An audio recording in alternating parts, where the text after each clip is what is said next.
I was rushed to the emergency room completely unconscious with my throat swelling shut. When the hospital called my parents, warning them I might not survive the night, my mother delivered a response that chilled the entire room. "We cannot come," she said. "Your brother has a game." She told the doctor to call back tomorrow if I was still there. I did not die that night, but the daughter they knew certainly did. A week later, when they finally showed up to my hospital room expecting me to pay their expensive dinner bill, they found an empty bed and a single note.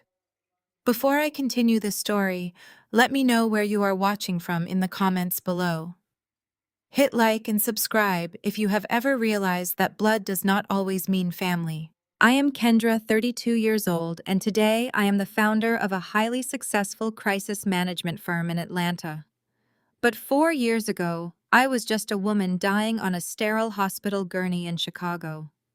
The fluorescent lights overhead blurred into a blinding white halo as my airway closed entirely. I was experiencing severe anaphylactic shock from an undiagnosed severe food allergy, and my body was shutting down faster than the medical staff could intervene. Every frantic breath I tried to take sounded like tearing paper. My chest heaved violently, but absolutely no oxygen was reaching my lungs.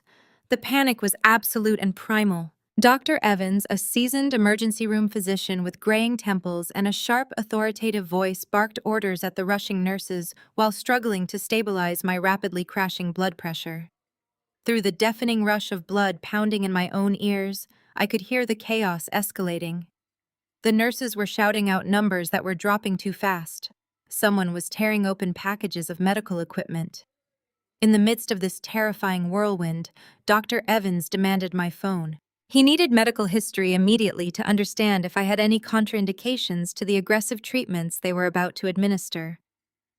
He found my emergency contact, my mother, Yvonne.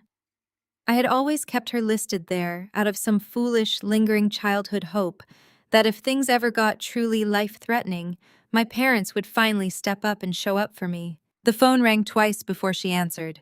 Dr. Evans put her on speakerphone right next to my ear so I could hear while he prepared a syringe. His voice was urgent and professional as he explained the dire situation. He told her that her daughter was in the emergency room, that my organs were failing, and that they needed immediate medical history. He emphasized the gravity of the moment, stating clearly that I was slipping into critical condition and very well might not make it through the night. The rhythmic, terrifying blare of my heart monitor filled the heavy silence that followed his explanation. I lay there paralyzed, unable to speak, unable to breathe, just waiting for my mother to express shock or fear or love. Instead, my mother's voice cut through the sterile, chaotic room, dripping with icy annoyance and profound inconvenience. "Look," she sighed heavily, the sound vibrating through the small speaker. "Trey is starting in the semifinals tonight. Tell her to stop being dramatic. We will come tomorrow if she is still there." Click. The dial tone echoed against the tiled hospital walls, sounding louder than any medical alarm. I watched Dr. Evans freeze completely, his eyes darting from the disconnected phone to my suffocating face. The nurses around my bed exchanged horrified, disgusted glances. The utter callousness of a mother brushing off her daughter's impending death for a minor league basketball game was something none of these seasoned medical professionals had ever witnessed. But I did not have the luxury of crying over her rejection. That dial tone ringing flat and hollow in my ear was the last sound I heard before the monitor beside me emitted a single continuous high-pitched shriek. I flatlined. Everything went pitch black.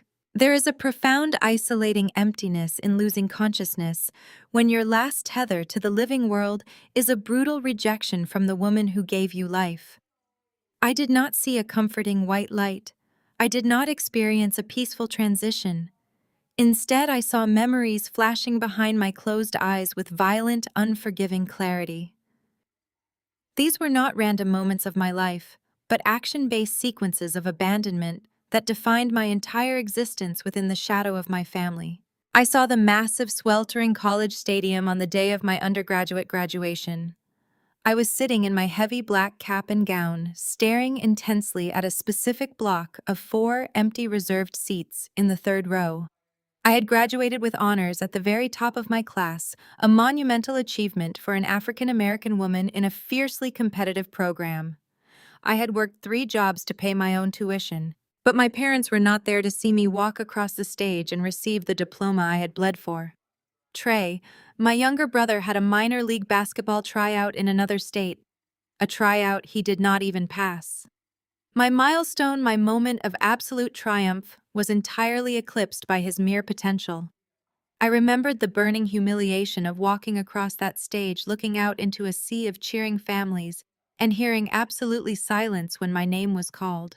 The darkness in my mind shifted, bringing another visceral memory into sharp, agonizing focus.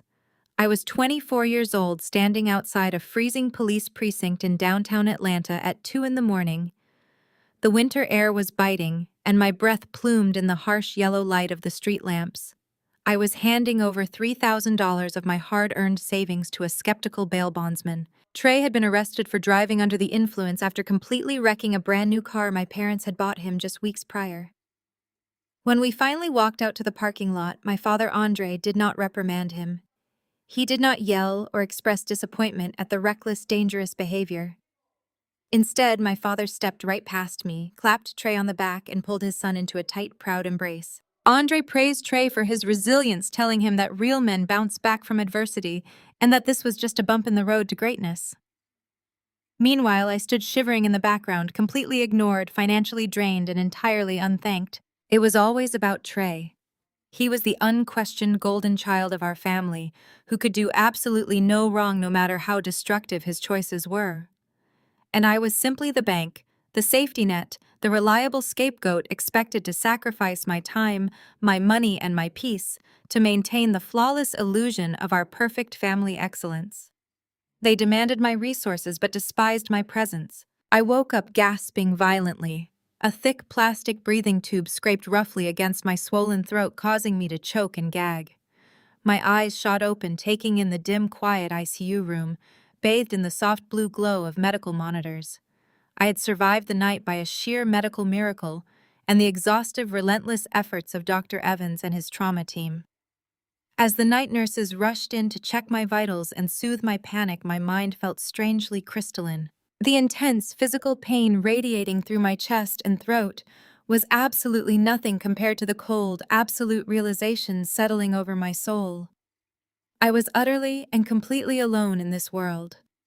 For 32 years, I had exhausted myself, jumping through hoops, shrinking my own ambitions, and opening my wallet, trying to earn a single seat at my own family table. I had paid their debts, financed their pristine public image, and accepted their leftover crumbs of affection.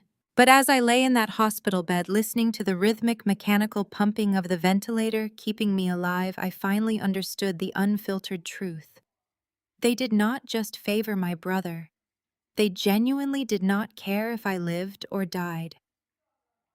The dial tone had severed the last pathetic thread of hope I was holding on to. I decided right then, in the quiet isolation of the intensive care unit, that the Kendra they knew, the dependable, desperate daughter, died on that emergency room table. 3 agonizing days passed. 3 days of grueling recovery, of painful breathing exercises, and intensive physical therapy, just to regain the strength to walk to the bathroom. During those 72 hours, not a single phone call came through to the nurses' station from my family in Atlanta. There were no panicked text messages lighting up my phone. There were no tearful inquiries asking the medical staff if their daughter had survived the severe allergic reaction. The silence from my parents was absolute and deliberate. On the 4th afternoon, my parents finally strolled through the sliding glass doors of the hospital. I knew this because a highly sympathetic and fiercely protective nurse named Carla came rushing into my room to tip me off. According to Carla, my parents had marched right up to the main front desk, complaining loudly to anyone who would listen about the terrible Chicago traffic and the inconvenience of having to fly up north. They were not crying or asking for a medical update. Instead, my father Andre was reportedly clutching a crumpled restaurant receipt in his fist. They had treated themselves to a lavish celebratory steak dinner the night before, because Trey had apparently scored 15 points in his losing game. My father fully expected me to reimburse them for the expensive meal, just as I had always foolishly funded their celebrations in the past to buy their temporary approval. They marched down the hallway, pushing open the heavy wooden door to room 312, fully prepared to deliver a stern, condescending lecture on my attention-seeking behavior, before demanding I hand over my credit card to cover their travel expenses. But they stepped into dead silence. The hospital bed was perfectly made with sharp, crisp corners. The heart monitors were turned off and pushed neatly against the sterile wall. The IV poles were completely empty, stripped of the fluids that had saved my life. I had discharged myself against medical advice exactly 2 hours earlier. Despite the lingering weakness in my limbs and the protests of the medical staff, I had packed my small duffel bag, signed the heavy stack of release waivers accepting all liability, and walked out of the hospital into the freezing, biting Chicago wind. I did not leave a forwarding address with the administration.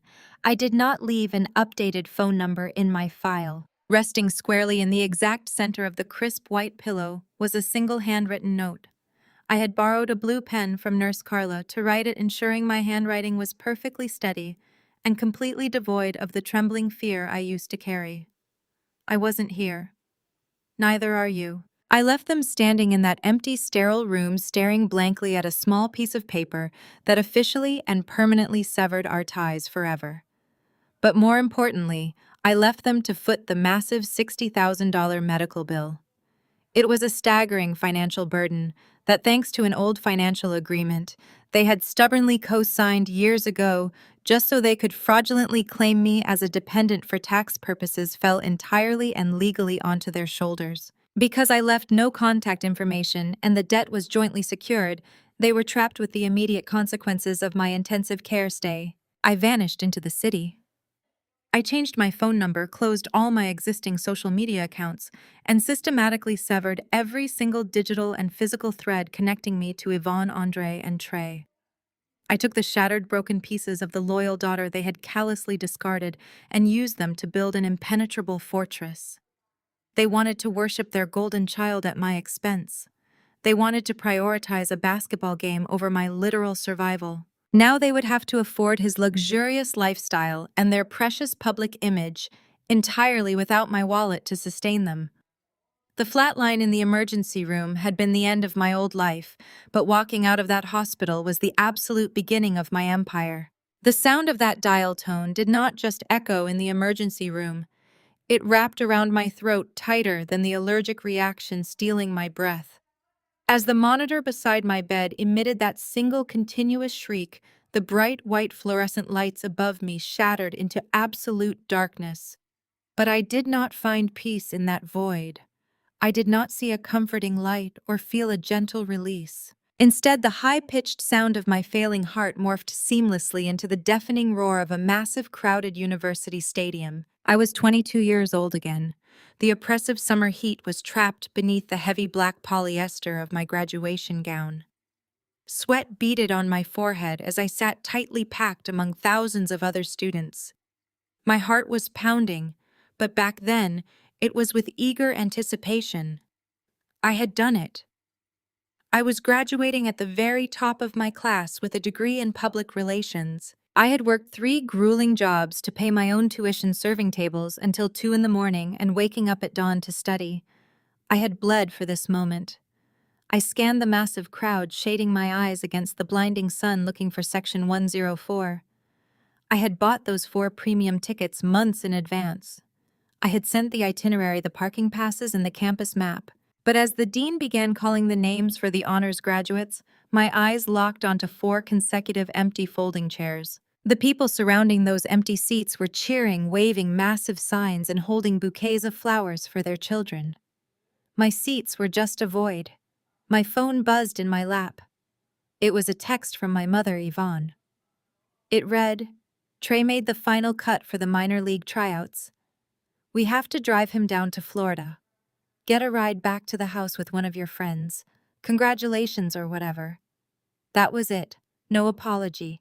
No guilt. My brother was chasing a basketball dream he would never catch, and my parents had abandoned my defining milestone without a second thought. When my name was called, echoing across the loudspeakers, I walked across that stage in total silence. I looked out into a sea of proud families and felt a crushing, suffocating humiliation. I clutched the leather diploma cover, but it felt completely weightless. I was a ghost in my own life. The roar of the stadium crowd dissolved, twisting violently into the harsh buzzing of a broken neon sign. The sweltering summer heat turned into the biting, freezing wind of a December night. I was 24 years old, standing outside a downtown Atlanta police precinct at 2 in the morning. My teeth chattered as I stood at the thick, bulletproof glass of the bail bondsman window. My fingers were numb as I counted out $300 bills. $3,000. It was every single cent of my savings. It was the money I had painstakingly put aside for the security deposit on my first real apartment. Instead, I was sliding it under the metal grate to buy my brother his freedom. Trey had been arrested for driving under the influence. He had completely totaled a brand new luxury sedan that my parents had financed for him just 3 weeks prior.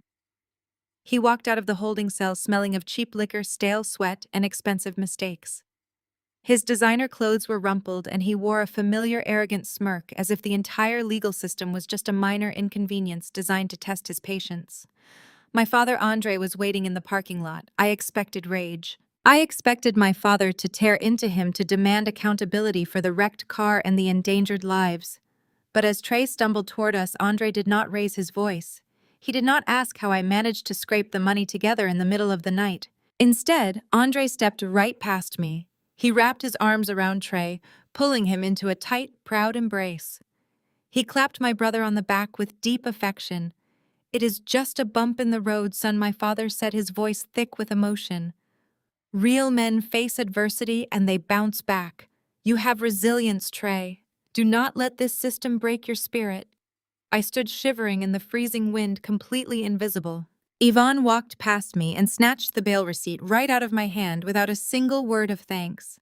She draped her own heavy wool coat over Trey, fussing over whether he was cold, while I stood there in a thin jacket, my bank account completely drained. They demanded my resources, but they despised my presence. I was the bank. I was the fixer. I was the reliable scapegoat expected to sacrifice my time, my money, and my peace to maintain the flawless illusion of our perfect family excellence. The memories kept coming, relentless and physical. I remembered the credit card debt I took on to pay for Trey custom-tailored suits for his draft interviews.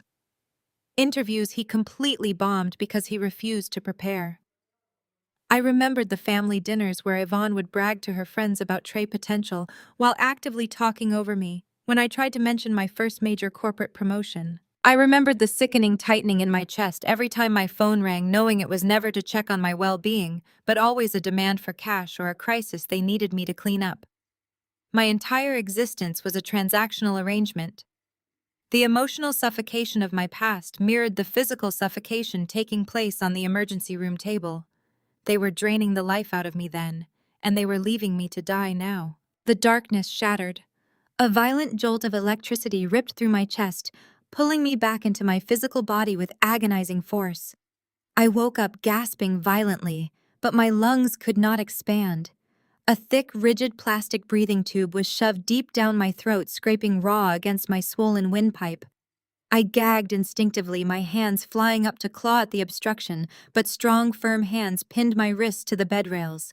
Bright blue lights blinded me. The frantic beeping of the heart monitor slowed, transitioning from a chaotic frenzy into a steady, rhythmic thumping. Dr. Evans leaned over me, his face pale and covered in a sheen of nervous sweat. He was shining a penlight directly into my dilated pupils. "Squeeze my hand, Kendra," he commanded, his voice loud and echoing in the sterile room. "Squeeze my hand if you can hear me." I squeezed his fingers. My entire body felt like it had been crushed under a concrete block. Every muscle ached with a deep, burning fatigue. The nurses exhaled in a collective rush of relief, moving quickly to adjust the array of intravenous lines, pumping fluids and powerful steroids into my veins. "You went into full cardiac arrest," Kendra, Dr. Evans explained, his voice dropping to a low, serious register as he gently checked the intubation tube. "Your heart stopped. We had to use the defibrillator to bring you back. You are in the intensive care unit now. The swelling in your airway is severe, but it is responding to the medication. We are going to keep this tube in place just a little longer until the inflammation goes down completely. You are safe. You survived. He patted my shoulder and stepped back to consult with the respiratory therapist. I lay there paralyzed by the medical equipment, but my mind was terrifyingly clear. As the adrenaline of the medical emergency began to fade, I slowly turned my head against the stiff hospital pillow. I looked past the monitors and the hanging bags of saline. I looked toward the heavy wooden door of the intensive care room. I looked at the two vinyl visitor chairs pushed against the far wall. They were completely empty. There were no coats draped over the backrests. There were no half-empty cups of cheap hospital coffee sitting on the small table. There was no anxious pacing or tearful prayers being whispered in the corner. I had literally died. My heart had stopped beating. I had crossed over into nothingness and been violently dragged back to the world of the living, and the people whose blood ran through my veins, the people who had taken everything I had to offer for 32 years, were entirely absent. The physical pain radiating through my ribs from the chest compressions was absolutely nothing compared to the cold, absolute realization settling heavily over my soul. I was utterly and completely alone in this world. My mother had meant exactly what she said on that phone. A semi-final basketball game for my washed-up brother was far more important than my literal survival. I closed my eyes as a single tear escaped tracking hotly down my cheek and soaking into the sterile white pillowcase. But it was not a tear of sorrow or self-pity. It was a tear of profound liberation. I finally understood the unfiltered truth. They did not just favor my brother. They genuinely did not care if I lived or died. That dial tone had severed the last pathetic thread of hope I was holding on to. I decided right then, listening to the mechanical pumping of the ventilator keeping me alive, that the Kendra they knew, the dependable, desperate daughter, died on that emergency room table. She was never coming back. 4 years is a long time to stay dead. At least that is how I treated my past. I did not just change my phone number after walking out of that freezing Chicago hospital. I legally changed my last name. I filed the paperwork through a highly secure shell corporation to completely obscure my identity, and I relocated to Atlanta. I funneled every ounce of my trauma and my suffocating history of being the invisible workhorse for Yvonne and Andre into building Vanguard Crisis Management. We do not do standard public relations. We handle federal indictments, corporate espionage, and catastrophic scandals for the elite. I sit at the top of a sleek glass skyscraper, an untouchable ghost pulling the strings of the most powerful people in the South. I am staring at the sprawling Atlanta skyline from my corner office, sipping black coffee, when my lead partner Elias pushes open my heavy double doors. Elias is brilliant, sharp, and usually unflappable, but today his jaw is tight. He drops a thick manila folder directly onto my mahogany desk. The sharp slap of the paper against the wood breaks the silence of my office. He tells me we have a desperate walk-in client. A high-profile federal case that is about to hit the news cycle by midnight, and they are begging for immediate representation. I spin my leather chair around and flip open the dossier. The breath completely leaves my lungs. Staring back at me in a glossy tabloid photograph clipped to a federal subpoena is my younger brother Trey. He looks older, heavier, and utterly panicked. The golden boy who could do no wrong is now the prime suspect in a massive multi-million-dollar federal embezzlement scandal involving his own youth sports charity. The irony is so thick I can practically taste it. The boy who was allowed to destroy everything in his path without a single consequence has finally collided with the federal government, and now he is blindly begging my anonymous firm to save him from a prison sentence. Elias explains that Trey is currently hiding out at his estate avoiding the press, but his wife is waiting in our primary conference room right now. She is demanding an immediate audience with the CEO. I tell Elias to handle the intake himself. I press a button under my desk, activating the hidden audio and video feed from the conference room. A high-definition screen flickers to life on my wall. I watch as Chloe paces across the plush carpet of the boardroom. She is a white woman dripping in designer labels that scream new money. It is a stark, jarring contrast to the quiet, generational wealth my firm represents. She is aggressively tapping her manicured nails against her expensive leather handbag, shouting at my receptionist about the temperature in the room. This is the woman Trey married 2 years after I vanished. I only know of her existence because my corporate intelligence team runs annual background checks on my estranged family to ensure they never breach my perimeter. Chloe is demanding miracles. She is hyperventilating about her social standing collapsing while casually dropping completely tone-deaf microaggressions toward my black staff. When Elias walks into the room, she barely looks up before snapping that she demanded the head of the firm, not the diversity hire. Elias, an Ivy League-educated attorney, remains completely composed. He sits down, opens his legal pad, and asks her to explain the exact nature of the federal inquiry. Chloe, pacing like a caged animal, begins to vent. She is not just angry at the government, she is angry at the world. She complains that the federal investigators are specifically targeting Trey because he is a successful black man running a charity. She completely ignores the glaring fact that Trey has been funneling donation money to pay off massive personal debts and fund their luxury lifestyle. But then the conversation takes a turn that makes the blood in my veins run freezing cold. Elias asks if they have any family members who could serve as character witnesses or provide financial backing for the massive legal retainer. Chloe scoffs loudly, a harsh, ugly sound that reverberates through the speakers in my office. She waves her hand dismissively and tells Elias that Trey has his parents, but they are heavily leveraged. When Elias asks about siblings, Chloe rolls her eyes dramatically. She says Trey has a deadbeat older sister, but she is a drug addict who ran away years ago out of pure spite. Chloe complains bitterly that the sister abandoned her loving parents, stole money, and vanished because she was a jealous failure who could not handle seeing her brother shine. I sit in my silent office, gripping the edge of my desk so hard my knuckles ache. A drug addict, a jealous thief. That is the story Yvonne and Andre spun to cover up their horrific negligence. They did not tell their country club friends that they left me to die in an emergency room while they attended a basketball game. They did not admit that they were strapped with a $60,000 medical bill because I finally walked away from their abuse. Instead, they assassinated my character to preserve their flawless victim narrative. They buried my name in vicious lies so they could continue worshipping Trey without answering any uncomfortable questions. Through the monitor, I watch Elias slide our standard representation contract across the sleek conference table. He explains the terms with lethal precision. He states that our firm requires a massive upfront retainer, but more importantly, we require unmitigated absolute access to all personal, corporate, and offshore financial records. Elias makes it very clear that we cannot protect them from the federal government if we do not know where every single dollar went. Chloe does not even read the fine print. She is so desperate to keep her luxury cars and her elite status that she snatches the expensive pen from the table and signs her name aggressively on the dotted line. Elias picks up the signed document. He tells Chloe that the CEO will review the files immediately and that they belong to Vanguard Solutions now. He walks out of the conference room, leaving her nervously checking her diamond-encrusted watch.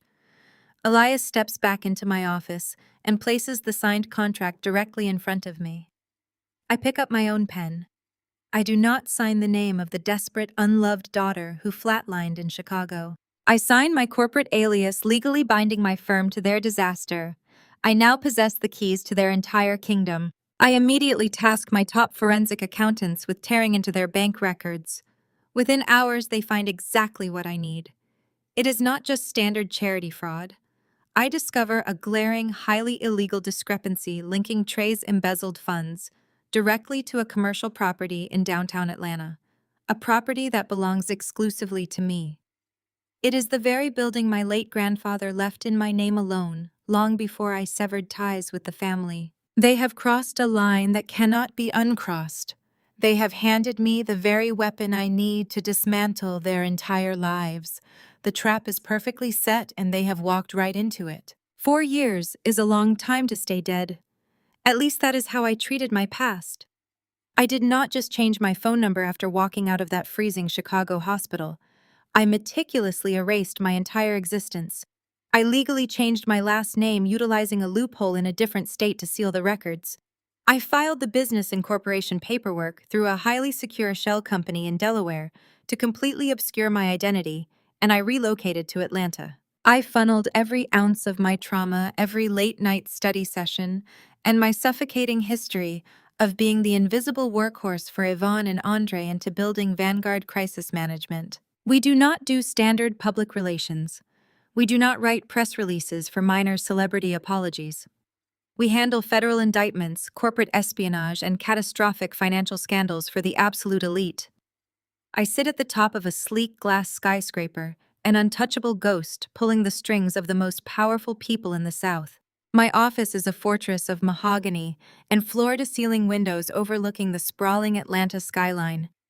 I built this room to be intimidating. There are no family photos on my desk. There is no sentimental clutter. There is only the crisp, sharp reality of absolute control. I had spent my entire youth acting as a human shield for a family that viewed my existence as a mere transaction. Now, desperate executives and terrified politicians pay me hundreds of thousands of dollars just to walk into this room and beg for my protection.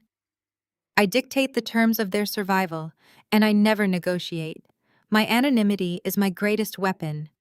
Very few people outside my immediate executive staff know what the CEO of Vanguard looks like. To the public, I'm just a corporate entity. I am staring at the city traffic miles below, sipping black coffee, when my lead partner Elias pushes open my heavy double doors. Elias is brilliant, sharp, and usually unflappable. He is an Ivy League-educated attorney who left a lucrative corporate law practice to help me build Vanguard.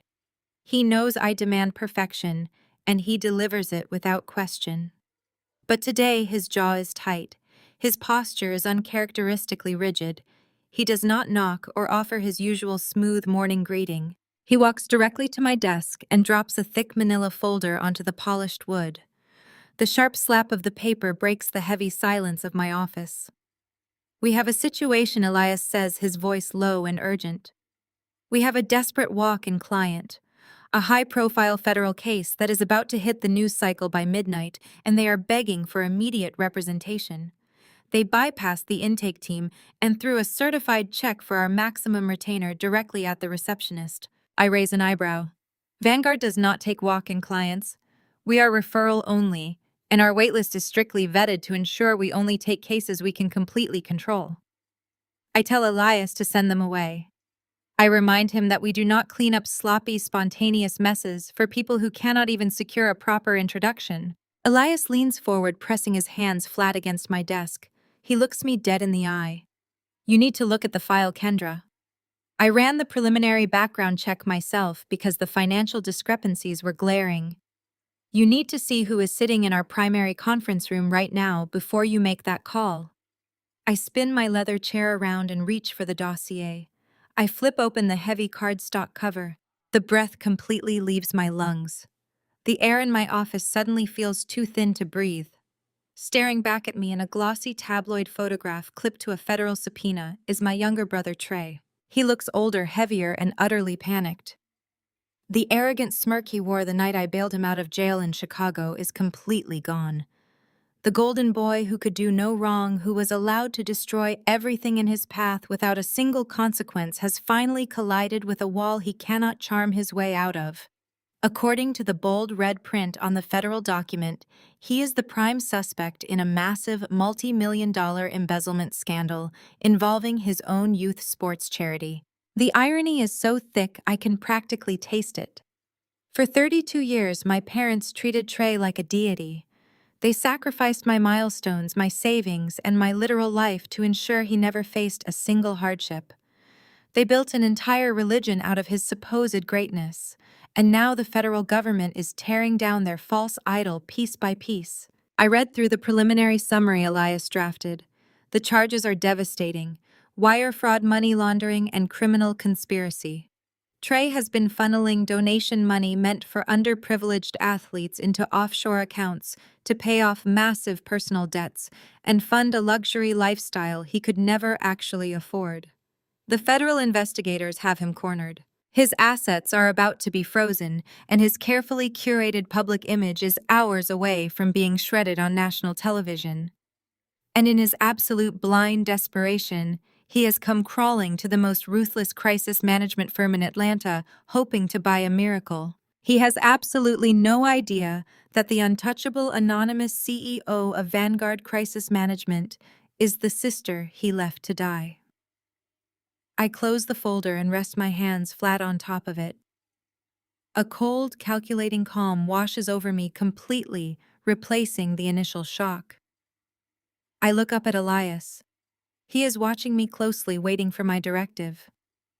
I ask him where Trey is right now. Elias explains that Trey is currently hiding out at his private estate, terrified of the press swarming his driveway. But he did not come here alone. His wife is waiting in our primary conference room right now. She is demanding an immediate audience with the head of the firm. I lean back in my chair and interlock my fingers. The universe has a beautiful, twisted sense of justice.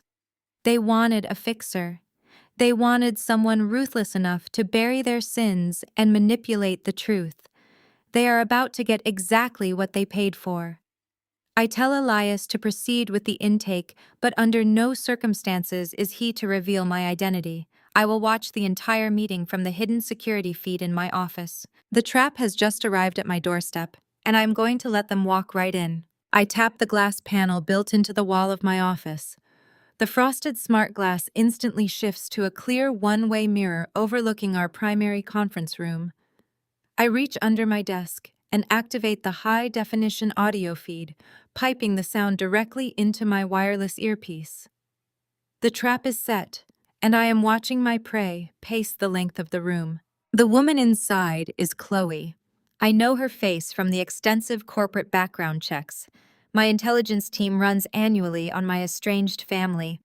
She is my sister-in-law, the woman Trey married 2 years after I vanished from Chicago. She is wearing a pristine, cream-colored tailored suit and clutching a crocodile skin handbag that costs more than most people earn in a year.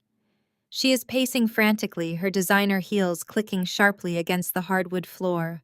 She is visibly shaking, but she is trying desperately to mask her sheer terror with pure, unadulterated entitlement. My receptionist, Maya, a brilliant young black woman with a master's degree in communications, steps into the room carrying a silver tray.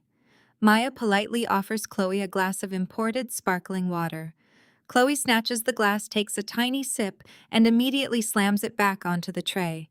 She snaps at Maya, complaining that the water is room temperature and that the climate control in the building is completely unacceptable. Chloe does not even look at Maya in the eye when she waves her hand in a dismissive shooing motion. She tells Maya to stop wasting her time and go fetch someone who actually has a law degree. I watch Maya maintain a flawless professional smile, nod politely, and step out of the room. My blood simmers hot and fast in my veins, but I keep my eyes completely locked on the monitor. The heavy oak doors open a moment later and Elias walks in. He is wearing a bespoke navy suit carrying absolutely nothing but a single yellow legal pad and a gold pen. Elias is a striking dark-skinned man with an Ivy League pedigree and a razor-sharp legal mind. He is my lead partner and my most trusted confidant. Chloe stops pacing and looks him up and down. She lets out a sharp, frustrated sigh, crossing her arms tightly over her chest. She asks him if the actual senior partners are too busy to handle a federal crisis today. She tells Elias in a voice dripping with condescension that she does not have time for junior associates or diversity quotas because her husband is facing serious federal charges. Elias does not even blink. He does not show a single ounce of offense. He simply walks to the head of the long mahogany table, pulls out his chair and sits down. He opens his legal pad, aligns his pen, and looks up at her with a gaze so cold it could freeze boiling water. He calmly informs her that he is the managing partner of Vanguard Crisis Management. He tells her that our firm does not usually take unvetted walk-in clients off the street. He states very clearly that she has exactly 3 minutes to convince him why he should not have security escort her to the freight elevator. I smile in the privacy of my office. Elias knows exactly how to break arrogant people. Chloe visibly swallows her panic. The arrogant facade cracks right down the middle, revealing the absolute sheer terror underneath. She drops into the heavy leather chair across from him and leans forward, gripping the edge of the table. She explains that federal marshals raided her husband's youth sports charity offices at dawn this morning. They seized hard drives, financial records, and encrypted servers. She claims it is an absolute witch hunt. She insists the federal government is specifically targeting her husband simply because he is a highly successful, prominent black athlete, and they want to make an angry public example out of him. I let out a harsh, dry laugh in my empty office. Trey was a mediocre bench warmer who blew out his knee 5 years ago. He is not a prominent athlete. He is a fraud who has been siphoning donation money meant for underprivileged youth programs to pay for Chloe Diamond tennis bracelets and their massive mortgage on a Buckhead estate. Elias remains utterly impassive as he takes a single note on his pad. He asks Chloe a standard but lethal question. He explains that defending a federal embezzlement case requires massive liquid capital and an impeccable public image. He needs to know about their financial backing for our retainer, and if there are any immediate family members who can provide stellar character testimony to help freeze the asset seizures. This is the exact moment. I lean closer to the monitor, watching every single muscle in her face. Chloe rolls her eyes dramatically. She waves her manicured hand in the air and complains bitterly that Trey parents Yvonne and Andre are completely tapped out. She says they heavily leveraged their own retirement accounts to help launch the charity years ago, and they simply do not have the liquid cash required to secure federal defense attorneys. She whines that her in-laws are useless right now because they are drowning in their own debt. Elias keeps his pen perfectly steady. He asks if Trey has any siblings who could step up and provide the necessary financial or public support. Chloe lets out a bitter, mocking scoff. The sound echoes sharply in my earpiece, vibrating right through my skull. She leans back in her chair and tells Elias that Trey has an older sister, but she is completely useless, a total deadbeat. Elias asks for her name and whereabouts just in case the federal investigators try to contact her for a statement. Chloe waves her hand again as if swatting away a fly. She says they do not even speak to her anymore. She tells Elias that the sister was a volatile, heavy drug addict who could not handle seeing her younger brother achieve greatness. She claims the sister stole thousands of dollars from Yvonne and Andre years ago and ran away in the middle of the night out of pure jealous spite. She calls her a toxic ghetto rat who abandoned a loving, supportive family because she was a miserable, pathetic failure. I sit perfectly still in my leather chair. My breathing is slow, deep, and measured. A drug addict, a jealous thief, a miserable failure. So that is the story Yvonne and Andre spun to their new daughter-in-law and to the rest of the world. They did not tell their wealthy country club friends that they left me to die in a cold emergency room while my organs shut down. They did not mention the massive $60,000 medical debt they were saddled with because I finally woke up and refused to be their sacrificial lamb anymore. Instead, they brutally assassinated my character. They buried my name in vicious, horrific lies so they could continue to worship their golden boy without ever having to answer any uncomfortable questions about where their daughter actually went. They painted me as a monster to preserve their flawless victim narrative. And Chloe, sitting in my conference room begging for my protection, is blindly repeating the very lies that are about to ensure her absolute destruction. Through the monitor, I watch Elias nod slowly. He does not show a single ounce of surprise or judgment. He simply tells Chloe that family estrangement is incredibly common in high-stress federal cases, and that Vanguard will ensure the problematic sister is kept completely out of the press cycle. He is playing her perfectly, lulling her into a false sense of absolute security. Chloe exhales a shaky, heavy breath of profound relief. She leans across the table and begs him to take the case. She says they will lose the estate, they will lose the luxury cars, and Trey will go to federal prison if this leaks to the major news networks by tonight. She says they need the absolute best representation in the city, and money is no object. I press the silver intercom button under my desk, connecting my voice directly to the discreet earpiece hidden in Elias' right ear. I give him the exact directive. Hand her the contract. Include the absolute financial access clause. Tell her the CEO will take the case personally. Elias receives my directive through the hidden earpiece without missing a single beat. I watch him nod almost imperceptibly as he folds his hands on the mahogany desk and shifts his gaze back to Chloe.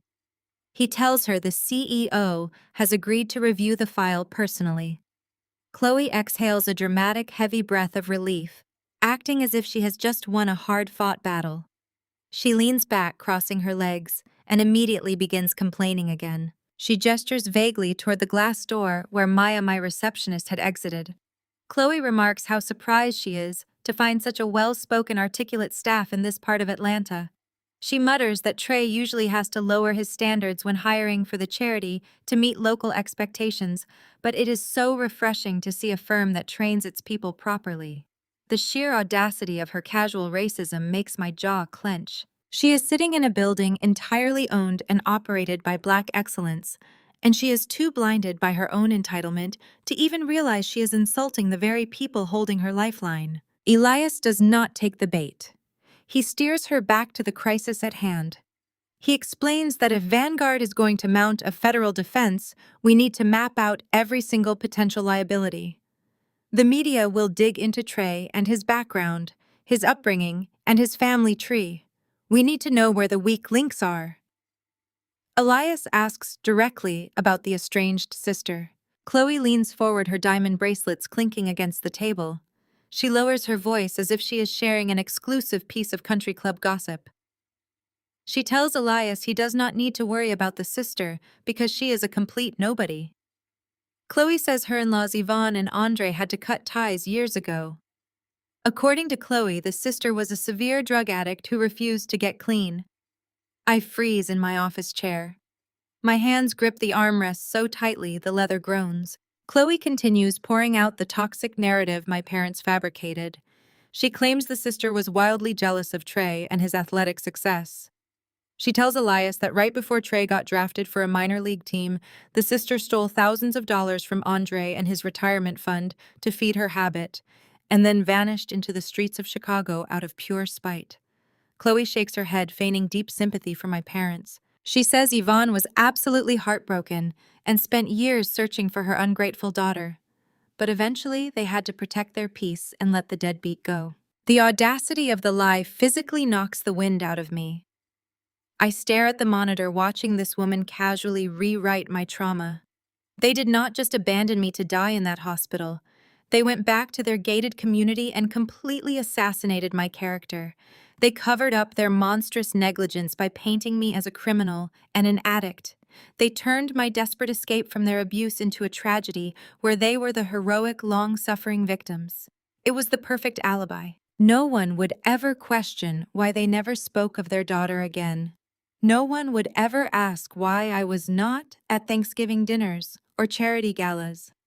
They buried my reputation to build a fortress around Trey. I feel a hot, violent surge of anger rising in my chest, but I force it down. Anger is sloppy. Anger makes mistakes. Cold, calculating rage is what builds empires. I watch Chloe flip her blonde hair and confidently state that the sister is probably dead in a gutter somewhere by now, so Vanguard will not have to worry about her talking to the press. Elias writes something down on his yellow pad. His expression remains entirely neutral, but I know him well enough to see the slight tightening around his eyes. He knows pieces of my past. He knows enough to understand the gravity of what is happening right now in this room. He knows that the woman Chloe is calling a deadbeat addict is the very billionaire CEO sitting 50 feet away holding their salvation in her hands. Elias sets his pen down.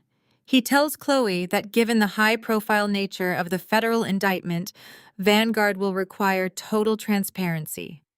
He reaches into his leather briefcase and pulls out our standard representation agreement. He slides the thick stack of papers across the polished table. He explains that this is not a standard legal defense contract. Vanguard operates differently, and we demand complete control over the narrative. He taps a specific paragraph on the third page. He tells her that if the CEO is taking this case, we require unmitigated absolute access to all of their financial holdings. We need the passwords to their domestic bank accounts, the routing numbers for their offshore trusts, and the ledgers for every single corporate entity attached to Trey and the charity. Elias explicitly states that we cannot protect them from a federal financial audit if we do not know exactly where the bleeding is coming from. We need to see the dirty money before the FBI does. We need to control the accounts to protect them from immediate seizure. Chloe hesitates for a fraction of a second. She stares at the dense legal jargon on the page. She asks if it is really necessary to surrender their private family trusts. She stammers that Andre and Yvonne have personal accounts tied to the charity that they would prefer to keep private. Elias simply stands up, buttoning his suit jacket. He tells her she is free to walk out that door and test her luck with a standard public defender, but the federal marshals are not going to ask for permission when they freeze her assets by morning. He picks up his briefcase and thanks her for her time, acting as if the meeting is entirely over. The threat of losing her luxury lifestyle terrifies her more than anything else. The thought of giving up her designer bags, her mansion, and her country club status breaks through whatever remaining hesitation she has. She grabs the gold pen from the table. She does not even read the fine print. She aggressively signs her name and Trey name, acting as his power of attorney. She pushes the contract back across the table, her hands shaking. She tells Elias to just fix it and fix it fast. Elias picks up the signed document. He gives her a single sharp nod and tells her to go home, lock her doors, and wait for our instructions. He walks out of the conference room, leaving her nervously checking her phone. Elias walks directly down the hall and steps into my hidden corner office. He places the signed contract right on my desk. I pick up my pen and sign my corporate alias on the dotted line sealing the trap. I now legally possess the absolute authority to open every single vault they have spent the last 4 years filling with stolen money. Elias walks into my office and the heavy oak doors click shut behind him, sealing us off from the rest of the bustling firm. He does not say a single word. He simply walks across the plush carpet and places the crisp white document directly in the center of my desk. The blue ink from Chloe's aggressive signature is barely dry. She was so blinded by her own arrogance and so utterly desperate to save her mansion and her designer wardrobe that she handed over the ultimate weapon without a second thought. She surrendered the total financial autonomy of her entire family to a complete stranger. I look down at the contract. This is the moment the tectonic plates of my life finally shift. I pick up my heavy gold fountain pen. I do not sign the name Kendra, the forgotten daughter they left to suffocate in a Chicago emergency room. I sign the corporate alias I have meticulously cultivated over the past 4 years to build Vanguard Crisis Management. With one fluid motion of my wrist, the steel trap snaps entirely shut. I am now legally authorized to access every single bank account, every offshore trust, and every hidden ledger attached to my brother and his fraudulent sports charity. I hand the contract back to Elias and instruct him to mobilize the forensic accounting team immediately. I want every single transaction from the past 36 months mapped out, cross-referenced, and delivered to my secure server by midnight. I want to see exactly how my parents and my brother squandered the donation money meant for underprivileged children. Elias gives a sharp nod of understanding and turns on his heel, exiting the room to execute my orders. But I do not wait for my team to finish their analysis. The anticipation is burning a hole in my chest. I log into the secure server myself, bypassing the firm's standard firewalls. The access codes Chloe provided grant me direct, unrestricted entry into their financial lives. The sheer volume of their greed is staggering, even for someone who cleans up corporate messes for a living. I sit in the quiet glow of my computer monitors, tracing the digital footprints of their lavish lifestyle. The bank statements read like a masterclass in gluttony and deception. I see massive consecutive wire transfers to luxury car dealerships across Atlanta. I see ridiculous monthly charges for private country club memberships, exotic vacations to the Maldives, and private charter flights. They were bleeding the youth charity dry to maintain an absolute illusion of extreme generational wealth. My mother Yvonne had spent tens of thousands of dollars on custom diamond jewelry and high-end spa treatments, while simultaneously telling her social circle that she was a heartbroken mother searching for her lost addicted daughter. They finance their high society lies with stolen money. I keep digging deeper, bypassing the standard checking accounts and diving into the corporate holding companies attached to Trey. That is when the numbers stop making sense. It starts as a minor, seemingly mundane discrepancy buried deep within a spreadsheet. I notice a recurring monthly transfer of $80,000 routed quietly through a shell company registered in the Cayman Islands. The money is being sent back into a domestic commercial real estate account to pay off a massive high-interest commercial loan. It is a highly sophisticated laundering technique designed to hide the origin of the funds. I run a trace on the domestic routing number to find the physical property attached to the debt. The screen refreshes. The address appears in bold black letters, illuminating my dark office. My heart stops completely. All the air violently leaves my lungs. I lean closer to the monitor, blinking hard, refusing to believe my own eyes. It is a prime historic commercial building located in the very heart of downtown Atlanta. It is the exact property my late grandfather left exclusively to me in his will before he passed away. My grandfather was the only person in my bloodline who actually saw me. He knew I was the only one in the family who understood the true value of hard work. When I was a teenager, he used to walk me through that empty building, telling me that real wealth was built on ownership, not appearances. It was supposed to be my ultimate safety net. I had left it sitting untouched, managed by a blind trust, while I built my public relations empire because I wanted to preserve it exactly as he intended. My hands begin to shake, not out of sadness, but out of pure, unadulterated fury. I pull up the loan origination documents tied to the property. I bypass the security locks and open the scanned PDF files of the deed transfer. The signatures on the bottom of the page make the blood in my veins run freezing cold. My father Andre and my brother Trey had taken out a $5 million commercial loan against my property. They had forged my signature across state lines, completely falsifying the notary stamps and fabricating a fraudulent power of attorney to use my grandfather building as collateral for Trey failing business ventures. And when Trey could not make the massive monthly loan payments because he had blown his money on luxury cars and designer clothes, they started siphoning the charity money to cover the debt.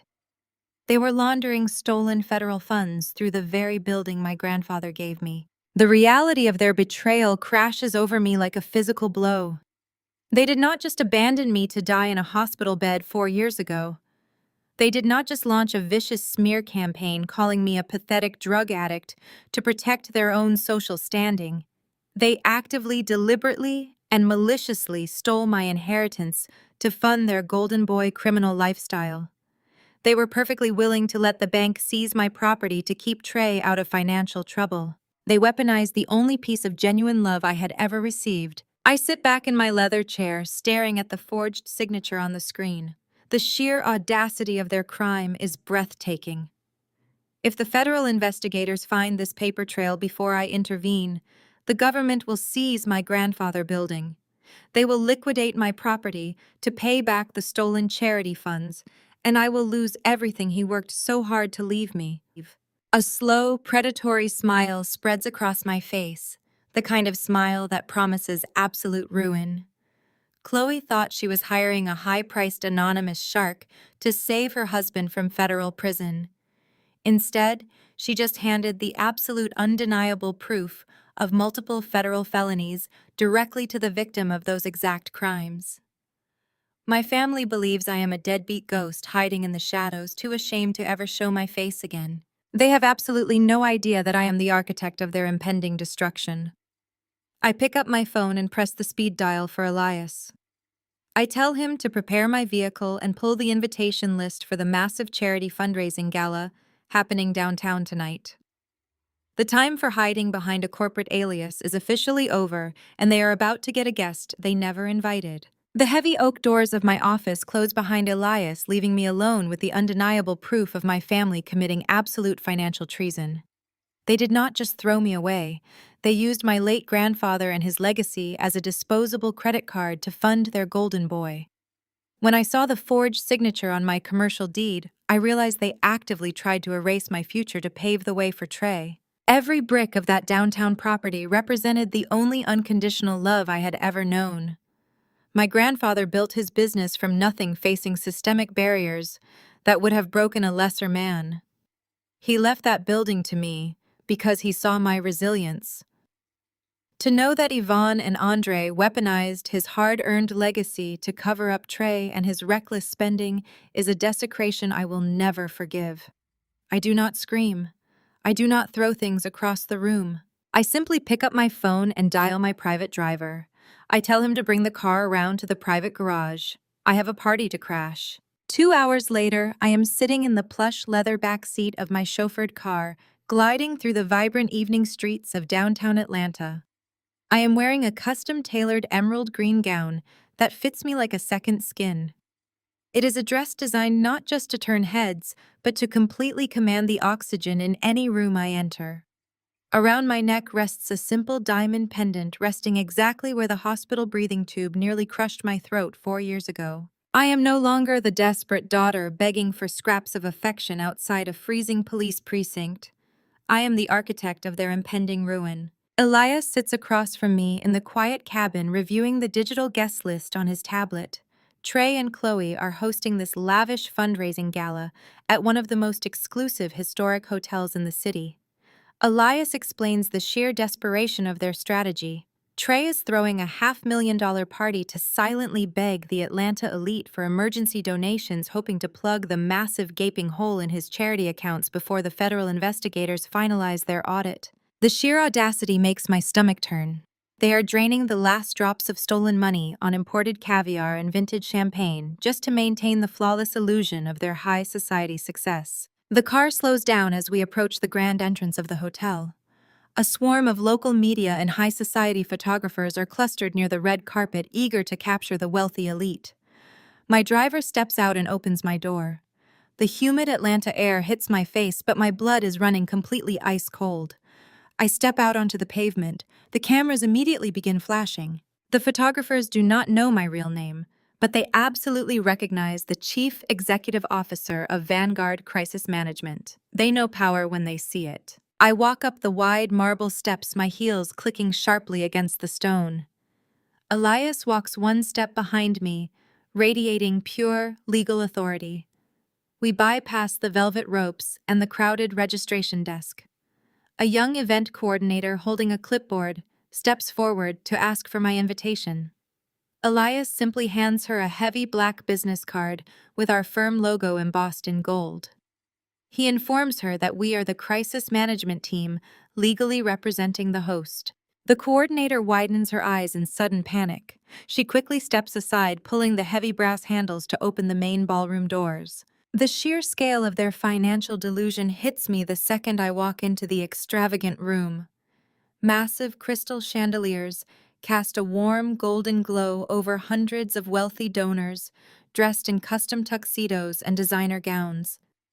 A string quartet plays softly in the corner, providing a sophisticated soundtrack to their massive federal crime. Waiters in crisp white uniforms circulate through the crowd, carrying silver trays loaded with top-shelf liquor. In the very center of the room stands a towering custom-carved ice sculpture bearing the logo of Trey and his fraudulent sports charity. It is a monument to their absolute greed, paid for by the sweat and tears of my late grandfather. I pause near the entrance, taking in the entire scene. I spot them almost immediately. Trey is standing near the VIP tables, sweating profusely through his expensive tailored suit. He is laughing entirely too loud while aggressively shaking hands with a prominent real estate investor. He looks bloated and terrified, trying desperately to project the image of a thriving philanthropist while the federal government breathes down his neck.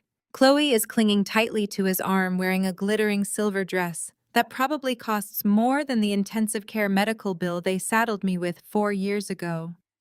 She is smiling brightly for the society photographers, playing the role of the perfect devoted white wife, completely oblivious to the fact that the anonymous shark she hired earlier today is currently staring right at her. I begin to navigate my way through the sea of wealthy donors.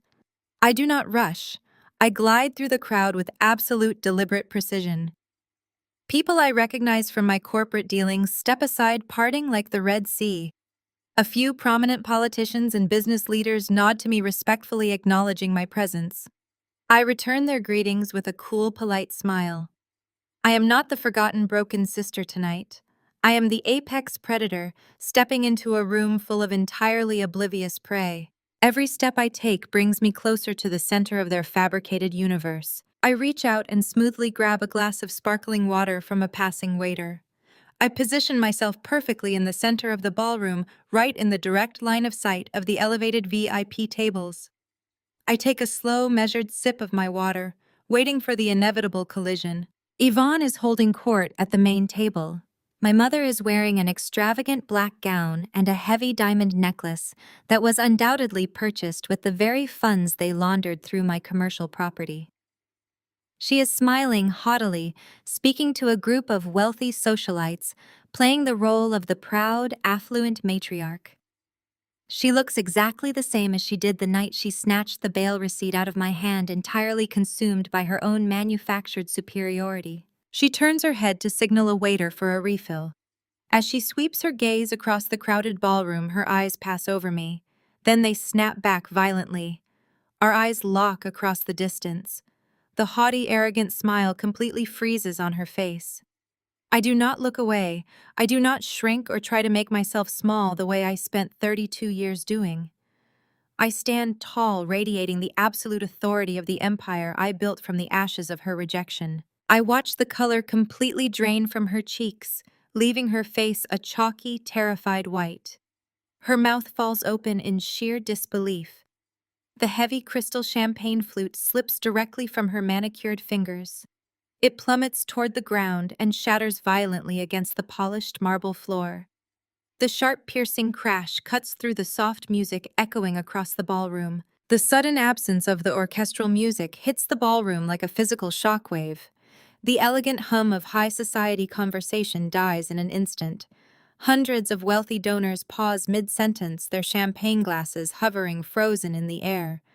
Chloe stands with her mouth hanging open, her demanding rant abruptly severed. She looks wildly around the room for the security guards she just ordered to throw me out. But the guards are not moving toward me.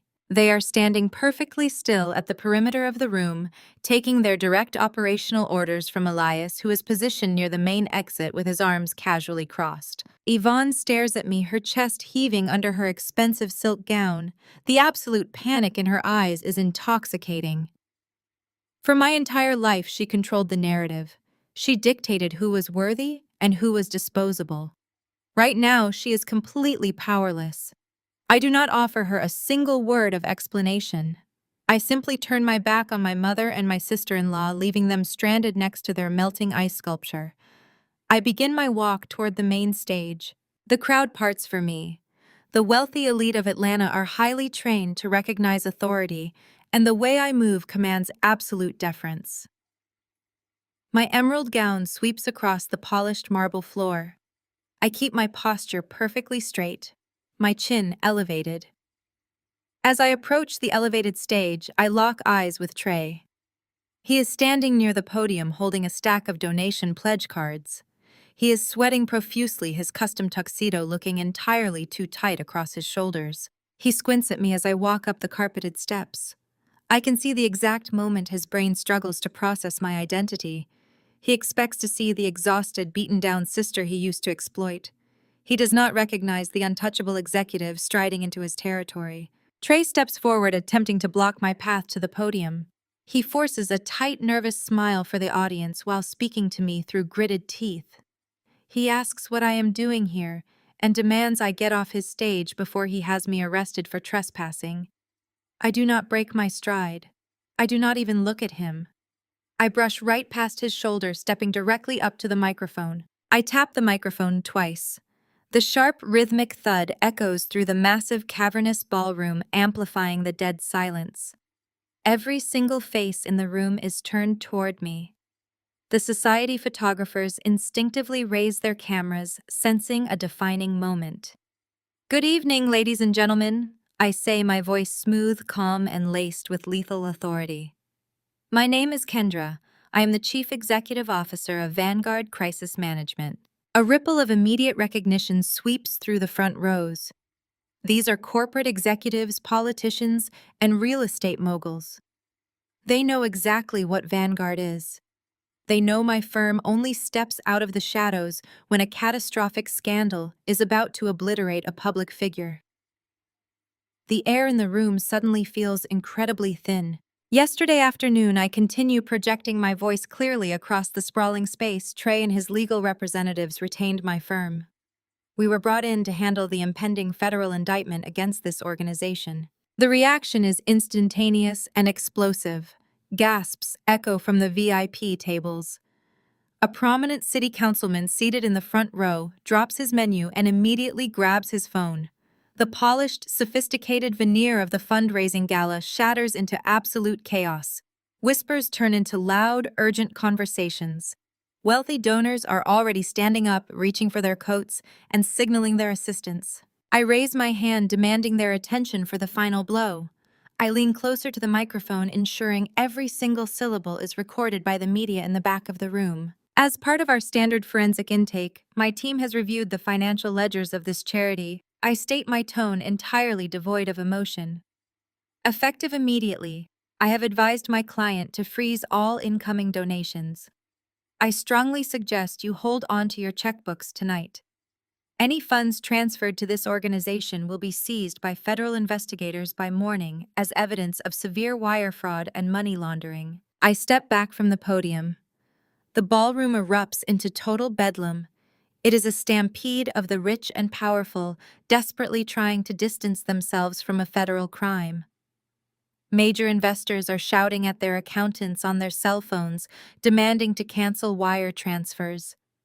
The society photographers are flashing their cameras relentlessly, capturing the spectacular collapse of my brother and his fraudulent empire. I look over at Trey. His face has lost all its color, taking on a sickly gray hue. He is gripping the edge of the wooden podium so hard his knuckles are pure white. His mouth is opening and closing, but he cannot form a single word. He is hyperventilating, watching his entire fabricated life burn to the ground in real time. For 32 years, he was protected from every consequence. Every time he failed, every time he crashed a car or failed a class or squandered a business opportunity, my parents threw my money and my future at the problem to build him a soft landing. Tonight, there is no safety net. I am the net, and I have completely withdrawn. I step down the stairs of the stage, navigating the panicked crowd with ease. People actively move out of my way, looking at me with a mixture of awe and sheer terror. I am heading toward the side exit, ready to let the federal authorities handle the rest, but a massive, heavy hand suddenly clamps down on my bare upper arm. The grip is bruising and violent. I am yanked roughly backward, stumbling slightly on my heels before catching my balance. I turn my head and look directly into the bloodshot, enraged eyes of my father. Andre is trembling with pure, unadulterated fury. The sophisticated country club patriarch facade is completely gone. He is reverting to the aggressive bully who used to threaten to throw me out onto the street if I did not hand over my paycheck to cover his son and his debts. His fingers dig brutally into my skin. He leans in close, his breath hot and ragged against my face. He does not care that the ballroom is falling apart around us. He does not care who is watching. He only cares about asserting his dominance over the daughter he views as property. "You think you can come in here and destroy this family?" He hisses, his voice trembling with rage. "You are going to fix this right now. You are going to get back up on that stage and tell them you made a mistake." He yanks my arm, pulling me aggressively forward. He is dragging me away from the crowded ballroom floor, forcing me toward the heavy oak doors of the private VIP suite, located just off the main hallway. I see Yvonne and Chloe hurrying behind us, their faces masks of sheer panic and desperation. They are flanking Andre, forming a wall to block anyone from intervening. I do not scream. I do not struggle against his bruising grip. I keep my posture perfectly straight and I allow him to drag me through the corridor. He pushes open the heavy doors of the VIP room, shoving me roughly inside before slamming the doors shut behind us. The thick wood cuts off the chaotic noise of the ballroom, trapping us in sudden tense silence. Andre thinks he has cornered me. He thinks physical intimidation and parental authority will force me to submit and clean up their catastrophic mess. He believes locking himself in a soundproof room with me gives him the ultimate advantage. As he turns the deadbolt and glares at me with venomous hatred, a slow, cold smile spreads across my face. He has no idea that pulling me into this private room is the most devastating mistake he will ever make. The heavy oak doors of the private suite slam shut with a loud, defining thud, cutting off the chaotic roar of the panicked ballroom. The sudden silence in the room is suffocating. Andre releases my arm with a violent shove, expecting me to stumble backward in fear. I do not stumble. I simply adjust the sleeve of my emerald gown, brush the imaginary dust from my shoulder, and turn to face the four of them. The private VIP room smells of expensive bourbon and sheer terror. Trey is pacing erratically near the leather sofa, wiping buckets of sweat from his forehead with a silk handkerchief. He looks like a cornered animal, completely stripped of his golden boy arrogance. Yvonne is breathing heavily, her face a mask of absolute outrage as she clutches her diamond necklace. Chloe stands near the mahogany wet bar, gripping her designer bag like a shield, her chest heaving with panicked breaths. Andre points a trembling finger directly at my face. He is trying to project the towering, terrifying patriarchal authority he used to control me with when I was a teenager. He is trying to summon the same booming voice that used to make me empty my savings account on command. But he looks incredibly small to me now. He is just a desperate old man realizing his carefully constructed world of lies is collapsing around him. He tells me I have completely lost my mind. He demands to know what kind of sick, vindictive stunt I am trying to pull out there. He steps closer, invading my personal space, trying to force me to look up at him. He orders me to turn around, march right back out to that stage, and tell the press that my announcement was a massive misunderstanding. He commands me to tell the investors that the federal audit is a routine check, and that Vanguard is handling it smoothly. I look at him with absolute zero emotion. I tell him the federal government does not do misunderstandings. I explain, speaking to him slowly, as if he is a child, that the FBI has been watching Trey bleed his charity dry for 18 months. I tell him that tonight was the final nail in the coffin and there is absolutely nothing left to salvage. Yvonne steps forward, tears of fury streaming down her face. She is not crying because her son is a criminal. She is crying because she is embarrassed. She asks how I could possibly do this to my own flesh and blood. She asks how I could humiliate them in front of the most important politicians and real estate moguls in Atlanta. She screams that they raised me better than this. She demands I use my high-priced public relations firm to spin the story and protect the family name immediately. I laugh, a cold, harsh sound that makes Yvonne flinch and take a step back. I remind her that she did not raise me. She raised Trey. I was just the live-in, made the bank account and the backup plan. I look her dead in the eye and tell her I am not writing a press release to cover up the fact that she bought custom diamond jewelry with money meant for underprivileged children. I tell her I saw the banking ledgers. I saw the spa treatments, the luxury vacations, and the private charter flights all paid for with stolen donations. I tell her she is a thief wearing a borrowed crown, and the repo men are waiting right outside the building. Trey lets out a pathetic whimpering sound, dropping onto the leather sofa and burying his face in his hands. He whines that his life is over.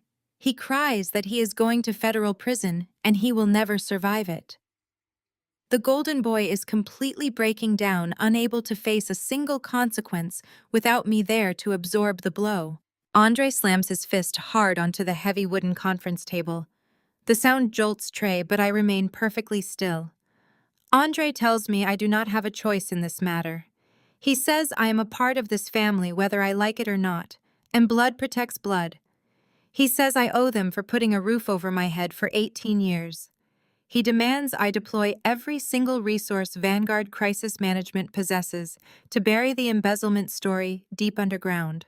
He tells me to bribe the journalists, threaten the auditors, call in favors with politicians, and do whatever it takes to make the federal charges disappear. You will fix this, Kendra. He barks, his voice echoing harshly off the paneled walls. You will fix this right now because you owe your brother, You owe this family your loyalty. I slowly cross my arms over my chest. I look directly into his desperate, enraged eyes. I do not raise my voice. I do not need to shout to establish absolute authority. I tell him I do not protect thieves. Heck, I explain that Vanguard only represents clients who follow my exact strategic orders, and Trey is a massive, reckless liability I absolutely refuse to carry. I tell Andre that my loyalty died on an emergency room table in Chicago 4 years ago, while he was busy cheering at a basketball game. I tell him my debt is paid in full, and I am walking out of this hotel tonight, leaving them to the wolves. The air in the room shifts dangerously. Andre's face turns a deep, dangerous shade of purple. He realizes his intimidation tactics are failing completely. He realizes the daughter he used to dominate is now the most powerful person in the room. But then Chloe steps away from the wet bar. The terrified, entitled wife routine completely drops from her face. A slow, smug, desperate grin spreads across her pale features. She walks toward the center of the room, her expensive heels clicking sharply against the hardwood floor. She looks at me with a mix of hatred and arrogant triumph. She thinks she has found the ultimate leverage to break me. She reaches into her designer handbag and pulls out a thick, folded manila envelope. She holds it up in the dim light of the VIP suite, tapping it against her palm. She tells me I am going to do exactly what Andre says. She tells me I am going to use every single dime my company has to keep her husband out of prison, or I am going to lose everything I ever cared about. The click of the deadbolt echoes like a gunshot through the private suite. The heavy oak doors completely mute the panicked screams of the investors fleeing the ballroom outside. The air inside this VIP room is thick with the smell of spilled bourbon and sheer, unadulterated terror. Andre drops his hand from the brass lock and turns to face me. He expects me to shrink back against the mahogany paneling. He expects the terrified, invisible daughter he spent decades bullying into submission. I do not move a single inch. I stand perfectly straight in my emerald gown, letting my cold smile widen. Trey is pacing frantically near a plush leather sofa. He is violently wiping sweat from his forehead with a silk pocket square. The golden boy is completely unraveling. His custom tuxedo looks absurd on a man who is actively hyperventilating. He is whining under his breath, muttering that his life is over and the feds are going to seize his cars. Yvonne is standing next to him, clutching her diamond necklace so hard her knuckles are white. Her face is a mask of absolute outrage mixed with undeniable panic. Chloe is lingering near the wet bar, gripping her luxury handbag, like a physical shield, her chest heaving with rapid, shallow breaths. Andre steps forward. He points a trembling, aggressive finger directly at my face. He is desperately trying to summon the towering, terrifying, patriarchal authority he used to control my entire existence. He demands to know what kind of sick, vindictive stunt I am pulling.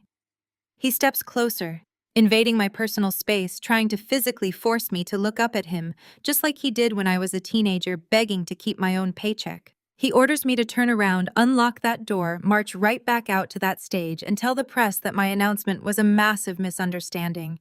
He commands me to tell his wealthy friends that the federal audit is just a routine check and that Vanguard is handling it smoothly. I look at him with absolute zero emotion. I tell him the federal government does not do misunderstandings.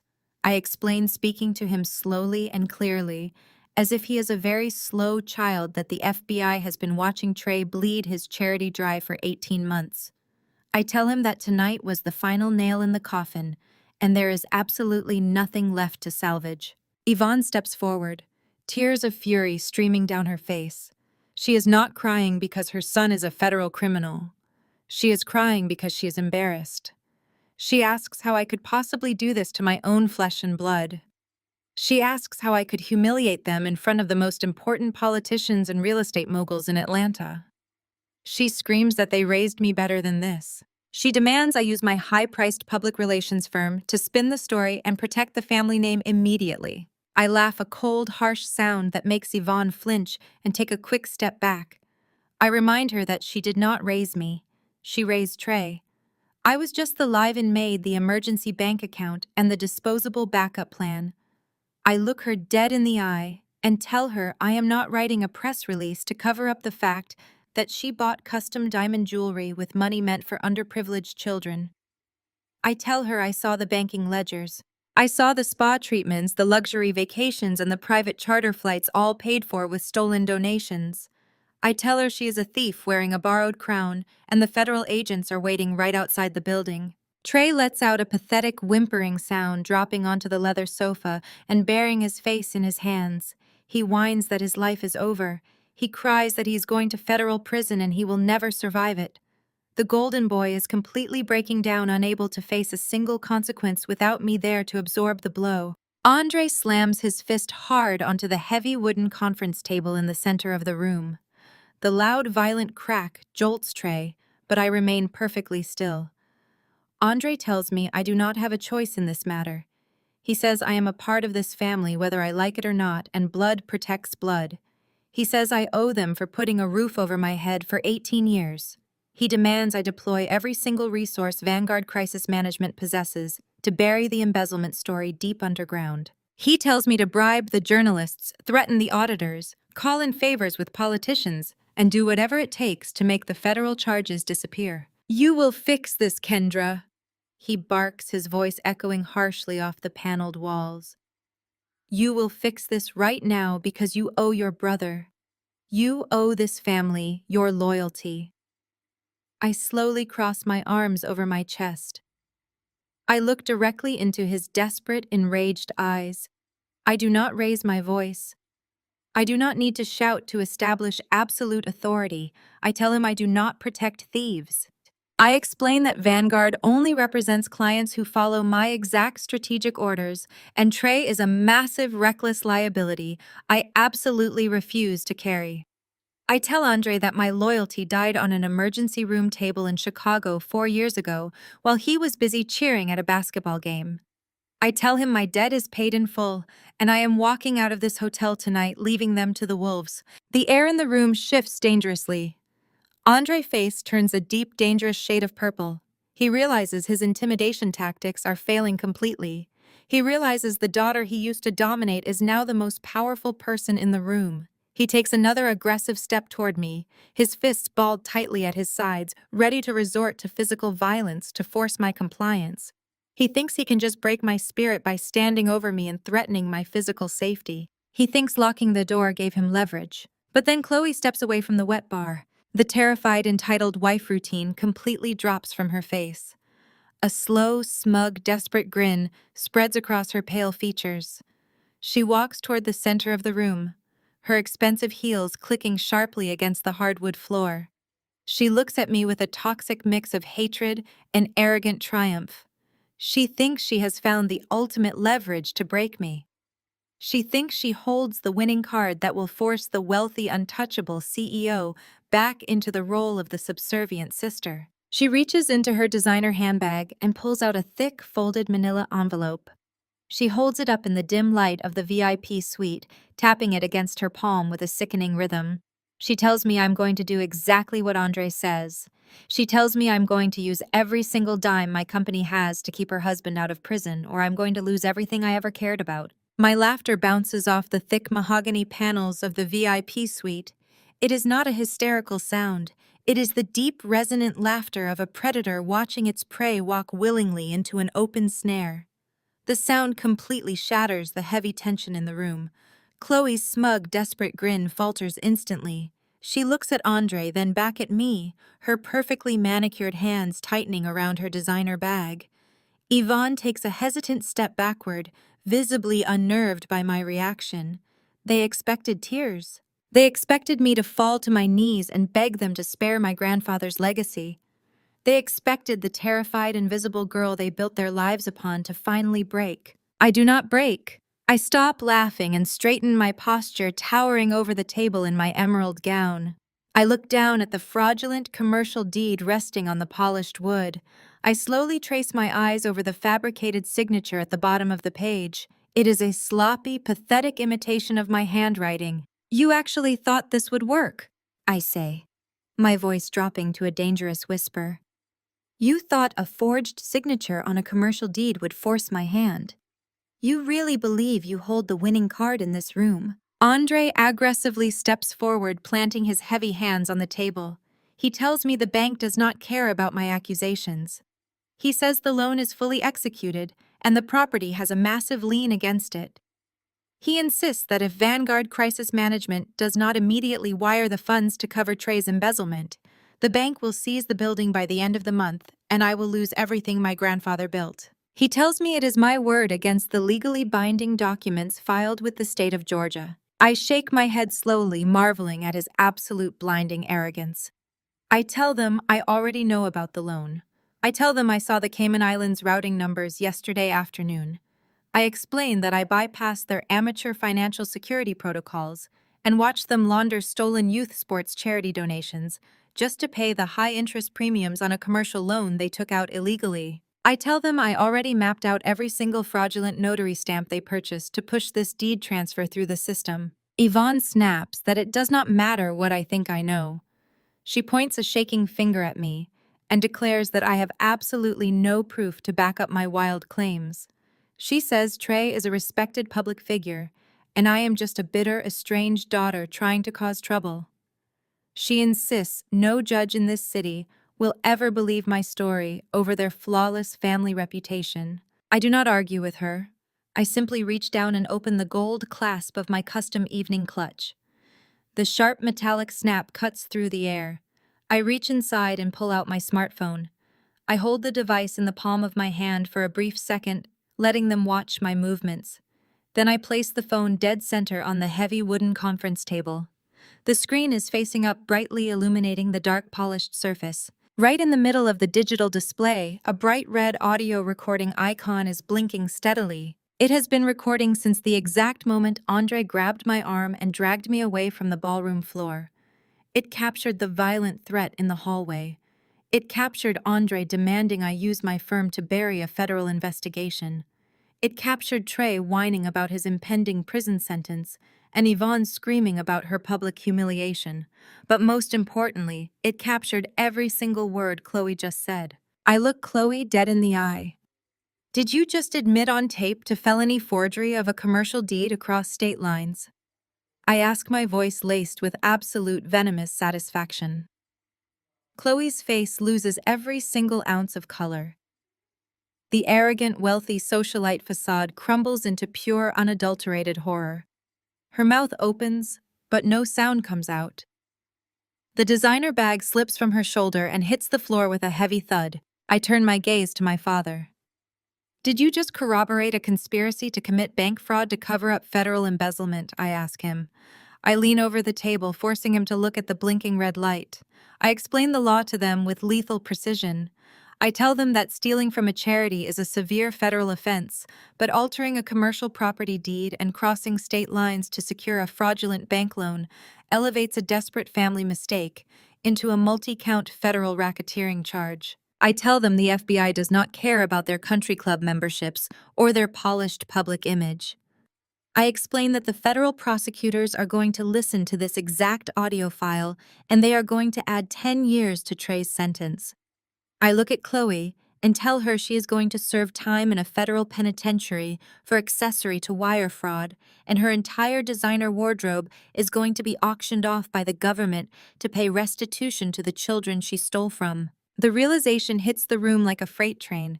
The panic is instantaneous and absolute. Yvonne lets out a high-pitched gasp, bringing both hands over her mouth.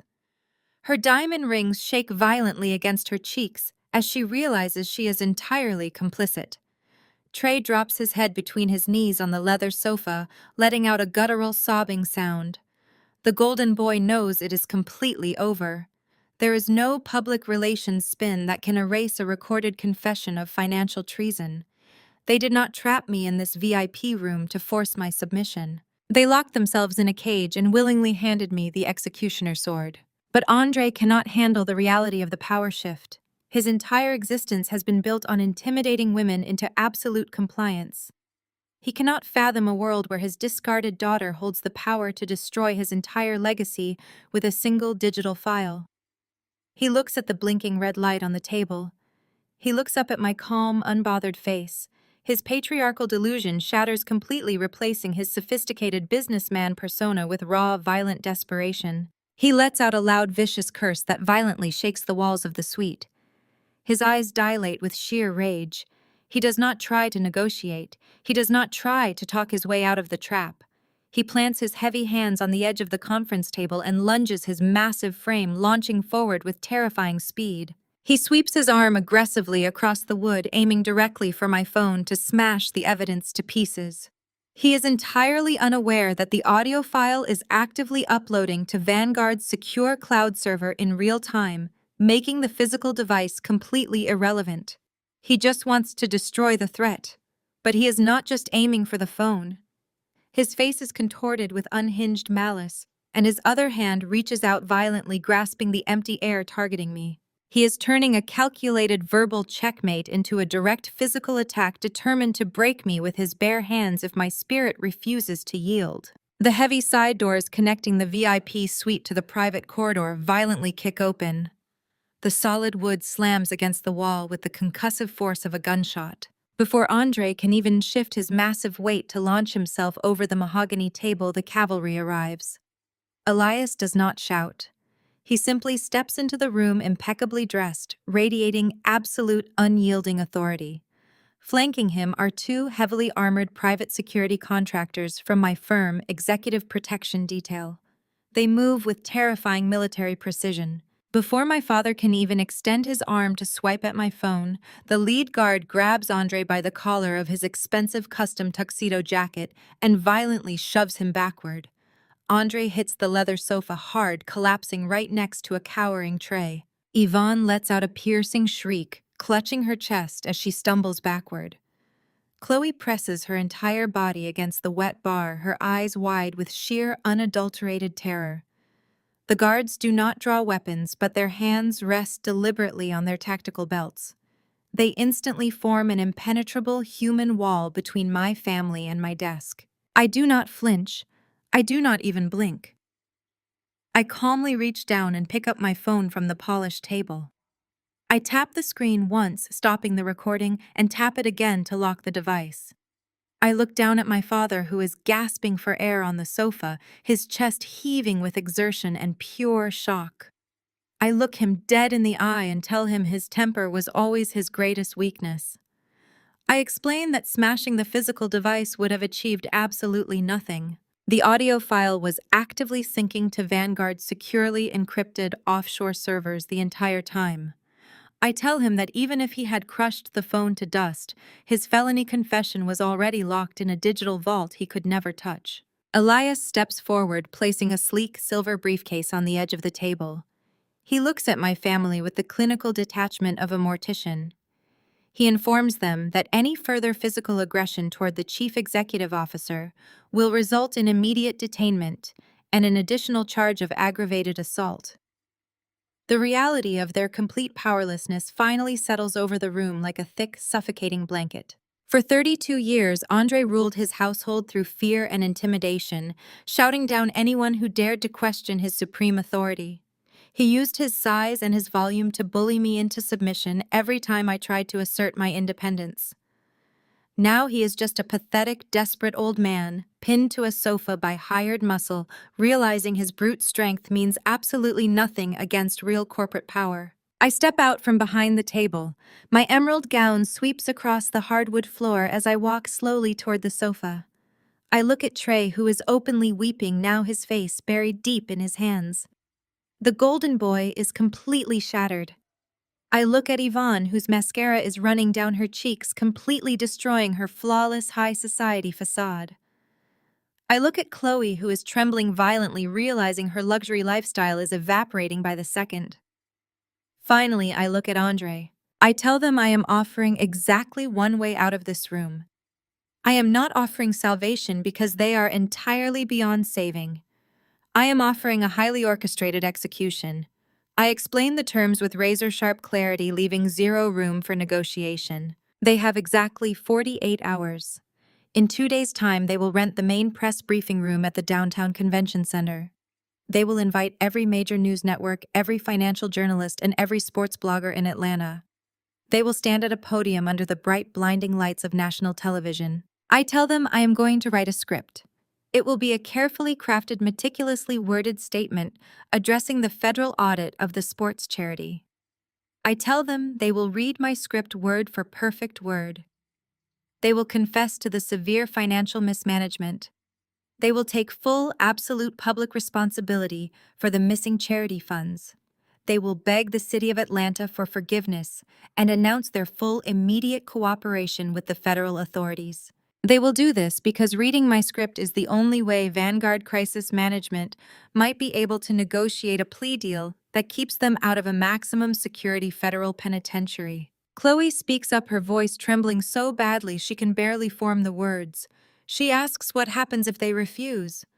She asks what happens if they just walk away and hire another law firm. I turn my gaze to her and the temperature in the room plummets.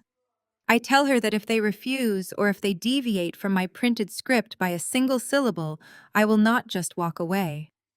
I will personally hand the raw, unedited audio recording of their forged commercial deed confession directly to the Federal Bureau of Investigation. I will forward their Cayman Islands routing numbers to the Internal Revenue Service. I will ensure the federal prosecutors pile racketeering and wire fraud charges so high they will never see the outside of a jail cell again. I tell Chloe she will lose the Buckhead mansion by Friday, and she will be trading her designer dresses for a standard issue orange jumpsuit before the end of the month. I do not wait for them to agree. They have absolutely no other options, and we all know it. I gesture to Elias. He opens his silver briefcase and places a thick stack of non-disclosure agreements and representation waivers on the table. I tell them to sign the paperwork and get to work preparing for the press conference. I inform them that my security team will escort them out the back freight elevator so the society photographers waiting in the lobby do not capture them crying. I turn my back on my family for the last time tonight. I walk toward the double doors, the guards stepping aside in perfect unison to clear my path. I pause at the threshold and look over my shoulder. I tell Yvonne and Andre that they spent my entire life teaching me that blood protects blood. I tell them they were wrong. I say blood only protects the people who are actually worth saving. The heavy oak doors shut firmly behind me, leaving them locked in the VIP suite with the agonizing ticking clock of their impending public ruin. 48 hours is exactly how long it takes to orchestrate a flawless public execution. The main press briefing room at the downtown Atlanta Convention Center is a cavernous space usually reserved for mayoral debates and major corporate mergers. Tonight, it has been completely transformed by my staff into a theater of absolute accountability. The room is packed wall to wall with the most ruthless investigative journalists, financial correspondents, and local news anchors in the state. The heat radiating from the massive television lighting rigs is intense, pressing down on the front rows where the cameras are set up shoulder to shoulder. The air hums with the electric, aggressive energy of a hungry press corps waiting for a kill. My firm sent out the media advisory late last night promising a major revelation regarding the federal investigation into the youth sports charity. We did not promise an apology. We promised a spectacle, and Vanguard Crisis Management always delivers. Behind the heavy velvet curtains of the backstage green room, my family is waiting. I watch them through the cracked door, studying their behavior as they prepare to face the cameras. They are a portrait of manufactured remorse. My styling team dictated their wardrobe down to the exact thread count, ensuring they looked appropriately subdued. Yvonne is wearing a plain high-necked navy dress, stripped of her usual flashy diamond necklaces and designer silk scarves. Her face is pale and drawn, but beneath the terrified exterior, I can still see the flicker of her signature vanity as she repeatedly checks her reflection in a compact mirror. She is checking her angles, making sure her tragic mother routine translates well on high-definition television. Chloe stands next to Trey, wringing her hands nervously. She is dressed in a modest gray pantsuit, looking entirely out of place without her luxury labels. But despite her trembling hands, there is a sickening glimmer of hope in her eyes. Over the past 2 days, she has managed to convince herself that this nightmare is just a temporary inconvenience. She believes that because she hired Vanguard Crisis Management, she is protected by an invisible shield. She actually thinks that reading a few tearful paragraphs from a prepared statement will magically satisfy the federal prosecutors and allow her to return to her sprawling Buckhead estate by dinner time.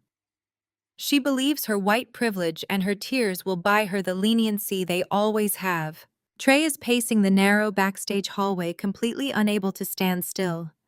The golden boy is sweating profusely through his dark suit, dabbing his forehead every few seconds. He is clutching a sleek black leather folder I provided to them earlier this morning. Inside that folder is the script. For the last 48 hours, I let them believe I had crafted the perfect corporate non-apology. I let them rehearse a carefully worded statement designed to deflect the blame onto rogue accountants and systemic banking errors. I let them memorize lines about their deep commitment to the community and their shocking heartbreak over the missing funds. They clung to that script like a life raft in a hurricane. They actually believe I am going to save them because in their twisted narcissistic minds, I am still just the subservient daughter who exists solely to clean up their messes. Andre is standing near the curtain edge, his posture stiff and rigid.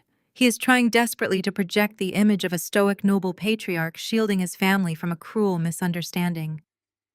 For my entire life, Andre dominated every church function, every family gathering, and every dinner table by projecting a booming voice and demanding total obedience. He is adjusting his tie right now, preparing to walk out onto that stage and play the role of the honorable father, taking a dignified hit for his son. He thinks this press conference is his moment to control the narrative. He thinks he is still the most powerful person in my life. The sheer blinding arrogance of it would be laughable if it were not so deeply pathological. Elias steps through the backstage door, his tailored suit cutting a sharp silhouette against the harsh lights. He looks at me and gives a single precise nod. The room is locked down. My private security contractors are stationed at every exit, blending seamlessly into the background. No one is getting into this room and absolutely no one is getting out until I am finished. I give Elias the signal to pull the curtain back. The heavy velvet drapes sweep open, and the blinding flash of dozens of cameras instantly floods the stage. The rapid mechanical clicking of camera shutters sounds like a swarm of locusts.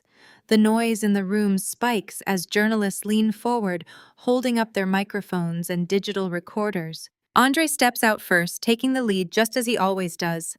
He marches toward the heavy oak podium with his head held high, attempting to project unwavering confidence. Yvonne follows closely behind him, dabbing at her dry eyes with a tissue, playing the devastated matriarch to absolute perfection. Trey walks out next, his eyes darting nervously around the packed room, his hands gripping the edges of his leather folder like a drowning man. Chloe trails behind him, keeping her head bowed submissively, but making sure the cameras capture her tragic, supportive wife routine. They arrange themselves behind the wide wooden podium. Andre stands dead center, gripping the edges of the microphone stand. He looks out over the sea of flashing lights and aggressive reporters.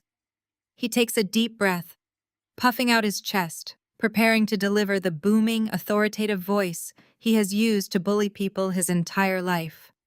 He opens his leather folder and looks down at the fabricated script he spent 2 days memorizing. He actually believes he is about to dictate the terms of his own survival. The room gradually quiets down, the journalist sensing that the statement is about to begin. The lead investigative reporter from the Atlanta Journal-Constitution, a sharp-eyed woman known for destroying corrupt politicians, calls out from the front row. She asks for the opening statement, demanding to know exactly where the millions of dollars in charity donations vanished to. Andre clears his throat.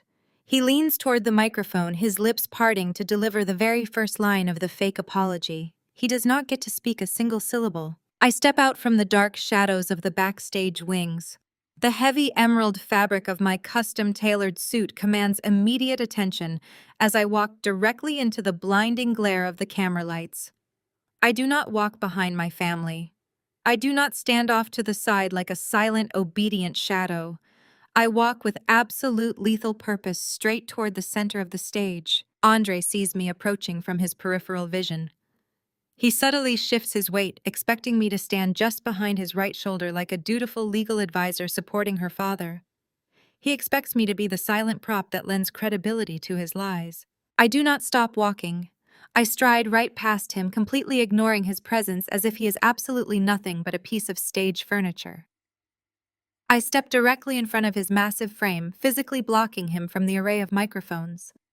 I place my hands firmly on the polished wood of the podium, completely eclipsing him from the view of the National Press Corps. The shock that ripples through my family is instantaneous and palpable. I can hear the sharp, ragged intake of breath from Yvonne standing just inches behind me. I feel Andre stiffen his entire body, freezing in sheer disbelief as I usurp his position of supreme authority on live television. Chloe lets out a tiny, confused gasp. They expected to read a script.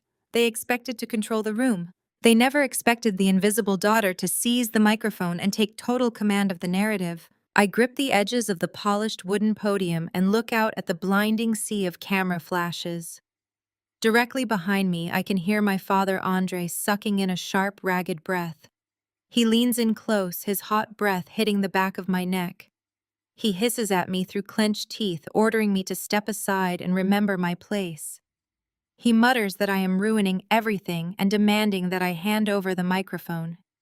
I do not move a single inch. I do not even turn my head to acknowledge his pathetic, desperate whispering. I simply adjust the microphone stand, pulling it an inch closer to my mouth. The screech of the audio feedback cuts sharply through the cavernous press room, causing several journalists in the front row to wince. The room instantly falls into a dead, heavy silence. Every single camera lens is pointed directly at my face. "Good evening," I say, my voice perfectly steady and echoing off the high ceiling of the convention center. "I am Kendra, the Chief Executive Officer of Vanguard Crisis Management." The individuals standing behind me called this press conference under the guise of taking accountability. They came here tonight intending to read a carefully fabricated statement designed to minimize their extreme criminal liability and deceive the federal government. I am here to inform you that Vanguard Crisis Management does not participate in public perjury. A collective gasp ripples through the crowded room. The lead investigative reporter from the local newspaper lowers her notepad, her eyes wide with shock. Behind me, I hear Trey let out a strangled, whimpering sound.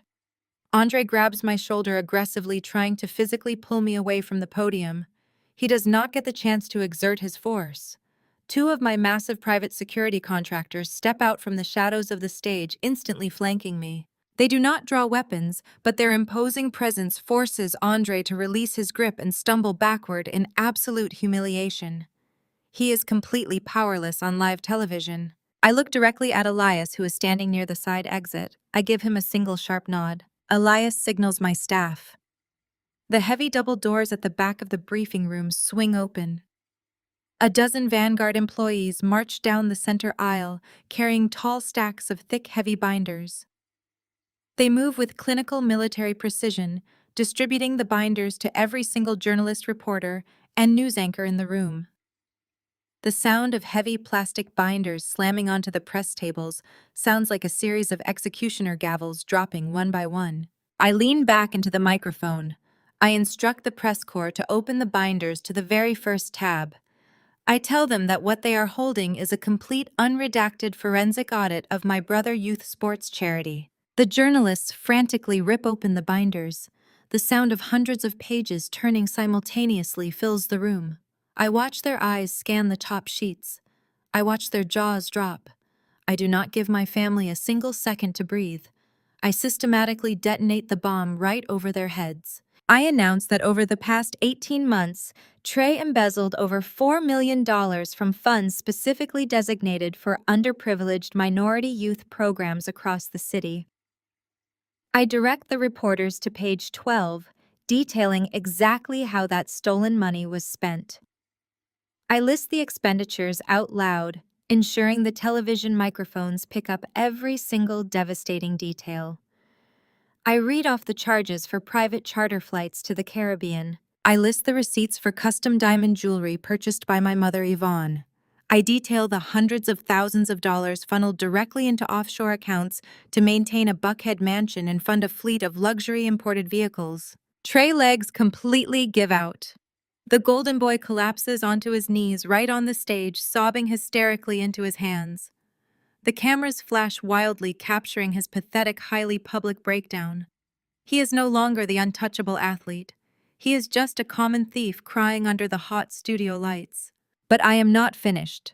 I tell the press corps to turn to the third section of the binder. I pivot the focus directly to my father. I announce that when Trey's reckless spending caught up with him and his creditors threatened to expose the charity fraud, Andre devised a scheme to save his golden son. I explain that my father and my brother crossed state lines and committed felony forgery. I detail how they falsified legal documents and fabricated notary stamps to secure a massive commercial bank loan. I look straight into the camera lenses and declare that they used a downtown commercial property belonging entirely to me as illegal collateral. I state clearly that they committed multi-count federal bank fraud and attempted to steal my inheritance just to cover up their initial crimes. Andre's face turns a sickly shade of purple. The powerful, commanding patriarch who spent his entire life bullying his family into submission is completely paralyzed. He is staring out at the flashing cameras, realizing his impeccable country club reputation has just been entirely incinerated on national television. He has been thoroughly, permanently exposed as a criminal. I do not let the momentum die. I turn my body slightly, gesturing toward Chloe, who is trying to hide behind my mother. Chloe is shaking so violently her modest gray pantsuit is vibrating. She is staring at me with pure, unadulterated terror. I command the room to turn to the final section of the binder. I explain that Chloe, my brother White entitled wife, was fully aware of the missing millions. I state that when the internal charity accountants began asking questions about the empty bank accounts, Chloe devised a highly calculated, deeply racist exit strategy. I instruct the reporters to read the printed copies of Chloe's internal corporate emails. The journalists read the pages and an audible wave of disgust washes over the press room. I read Chloe's exact words loud and clear over the sound system. I expose how she emailed her husband suggesting they frame the charity black accountants and black youth directors for the missing funds.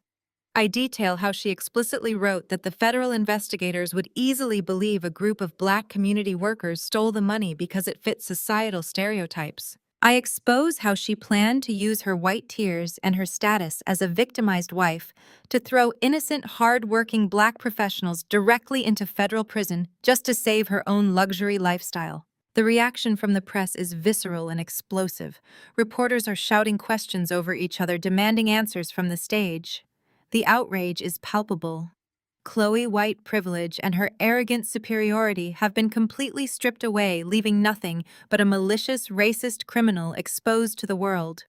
She covers her face with her hands, weeping loudly, but nobody in the room offers her a single ounce of sympathy. She is drowning in the very trap she tried to set for innocent people. The journalists go wild. The noise in the room is deafening, a chaotic storm of flashing bulbs and shouted accusations. My firm has provided undeniable, ironclad proof of their absolute moral and legal bankruptcy. The carefully constructed, flawless facade of my family is officially completely dead. Yvonne can no longer handle the destruction of her public image. The woman who prized her social standing above her own daughter. Survival completely snaps. She breaks down, stepping forward and waving her arms frantically at the cameras. She is sobbing heavily, mascara running in thick black rivers down her cheeks. She points a trembling manicured finger directly at my back, trying desperately to play her ultimate victim card to the press. Her voice cracks as she screams hysterically over the flashing cameras. "You are a monster, you have no heart, we are your parents." The echo of my mother screaming those words bounces off the high ceilings of the convention center. "You are a monster. You have no heart.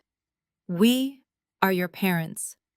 Her voice cracks with a desperate, theatrical pitch designed to elicit sympathy from the crowd. She stands there, with her chest heaving, her mascara running, her hands trembling as she points an accusing finger directly at my chest. She expects the journalists to lower their cameras. She expects the room to suddenly turn against the ruthless corporate executive and rush to comfort the tragic, heartbroken mother. I do not flinch. I do not break eye contact.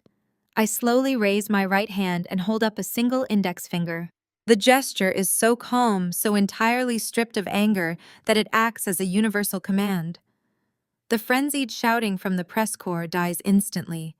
The aggressive clicking of camera shutters slows and then stops altogether.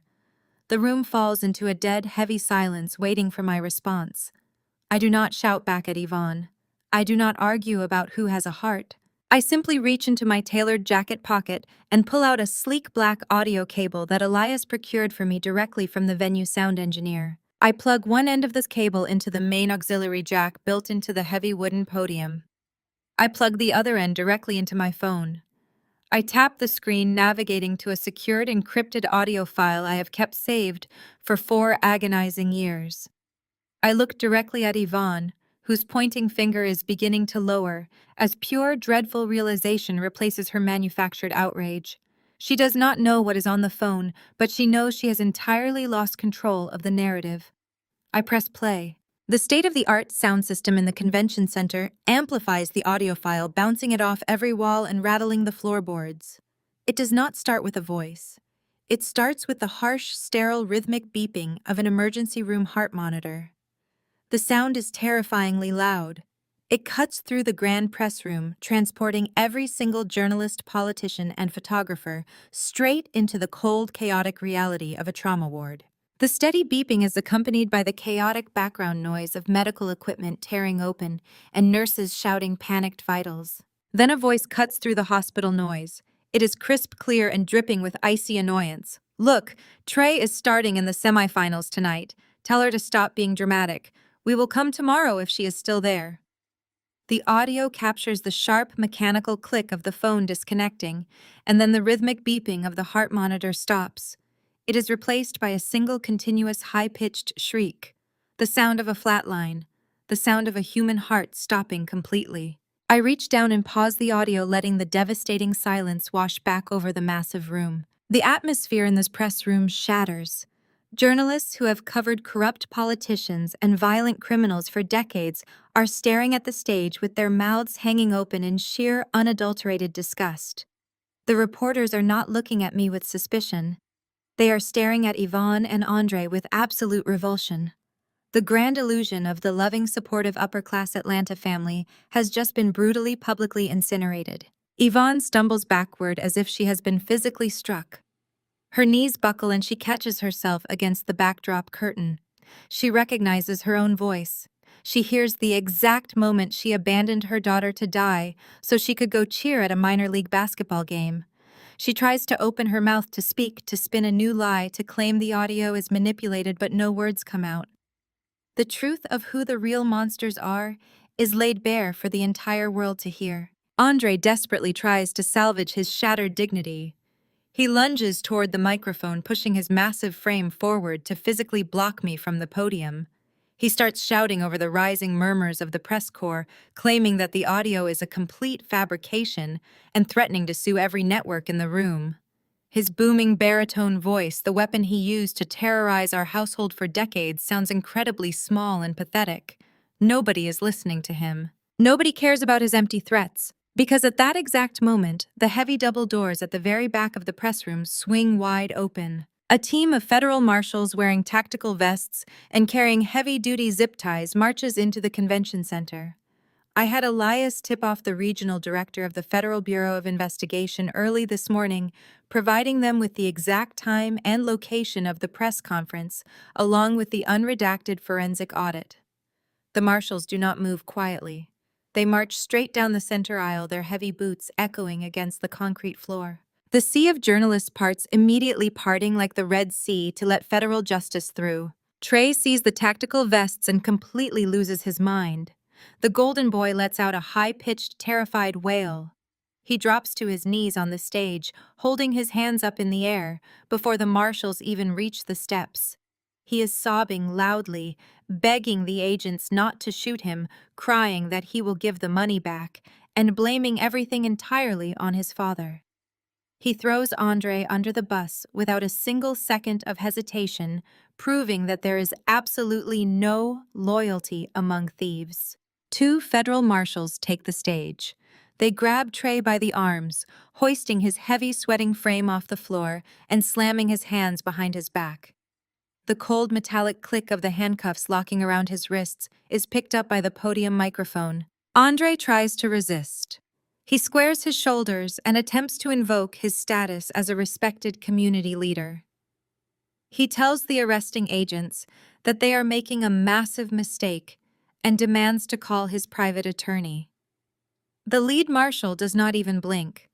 He violently kicks Andre's legs apart, slamming him against the stage wall and cuffing him with brutal, ruthless efficiency. Andre's face is pressed hard against the very backdrop bearing the logo of the charity he used to steal millions from underprivileged children. Chloe realizes her luxury lifestyle is officially dead.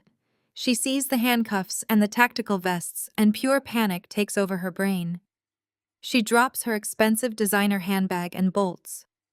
She spins around on her expensive heels and makes a desperate, pathetic dash for the side exit of the stage, hoping to slip through the service corridors and escape into the city. She does not make it 5 feet. Two female federal investigators step out from behind the velvet curtains, completely cutting off her escape route. Chloe screams, thrashing her arms wildly, and shouting that she is just a victim, that she had no idea what her husband was doing. She is weaponizing her white woman tears, attempting to play the terrified innocent wife. But the investigators are holding the printed copies of her racist internal emails. They know exactly who she is. One of the agents grabs Chloe by the shoulders, spinning her around and cuffing her hands tightly behind her back. Chloe drops to the floor, sobbing uncontrollably, her perfect blonde hair clinging to her sweat-drenched face. I stand perfectly still behind the podium, watching the absolute destruction of the people who tried to break me. I watch Yvonne sinking to the floor of the stage, pulling her knees to her chest, screaming hysterically as her golden son and her powerful husband are dragged away in federal chains. She is completely alone. She has no money, no status, no family, and no future. She is finally experiencing the exact terrifying isolation she forced upon me in that Chicago emergency room. I reach out and disconnect my phone from the audio cable. I slip the device back into my pocket. I slowly step away from the wooden podium, surrendering the stage to the federal agents and the ravenous press corps. I calmly adjust the lapels of my custom-tailored emerald coat. I do not look back at the stage. I do not offer a final parting word to the weeping woman who gave birth to me. I simply walk down the stairs and step into the center aisle. The journalists scramble out of my way, lowering their cameras as I pass. They do not shout questions at me. They simply watch in stunned, absolute silence as the architect of this beautiful devastation glides through the room. The heavy doors of the convention center open for me. I step out of the sterile, artificial light of the press room and into the bright, blinding warmth of the Atlanta sun. The humid afternoon air fills my lungs, wrapping around me like a comforting embrace. My private driver is waiting at the curb, holding the back door of my sleek black car wide open. Elias is already sitting in the passenger seat, scrolling through his tablet, monitoring the real-time stock market crash of the holding companies tied to my father. I slide into the plush leather backseat of the car. The heavy door shuts with a solid, satisfying thud, blocking out the noise of the sirens approaching the convention center. I lean back against the headrest and close my eyes, listening to the smooth, quiet hum of the engine as we pull away from the curb. I am completely free. I am entirely untouchable. I am no longer the invisible daughter begging for a seat at a table that was built to crush me. I have burned their table to ashes, and I am surrounded only by the unbreakable empire I built for myself. The greatest lesson I learned is that loyalty should never be a suicide mission. Blood does not give anyone the right to use you as a human shield. When the people supposed to protect you leave you to flatline, you owe them absolutely nothing. Walking away from a toxic family is never a failure. It is the ultimate act of survival and the very foundation of your empire. You must become your own savior. Have you ever had to cut off toxic relatives to protect your peace? Share your journey in the comments below. Hit like and subscribe today.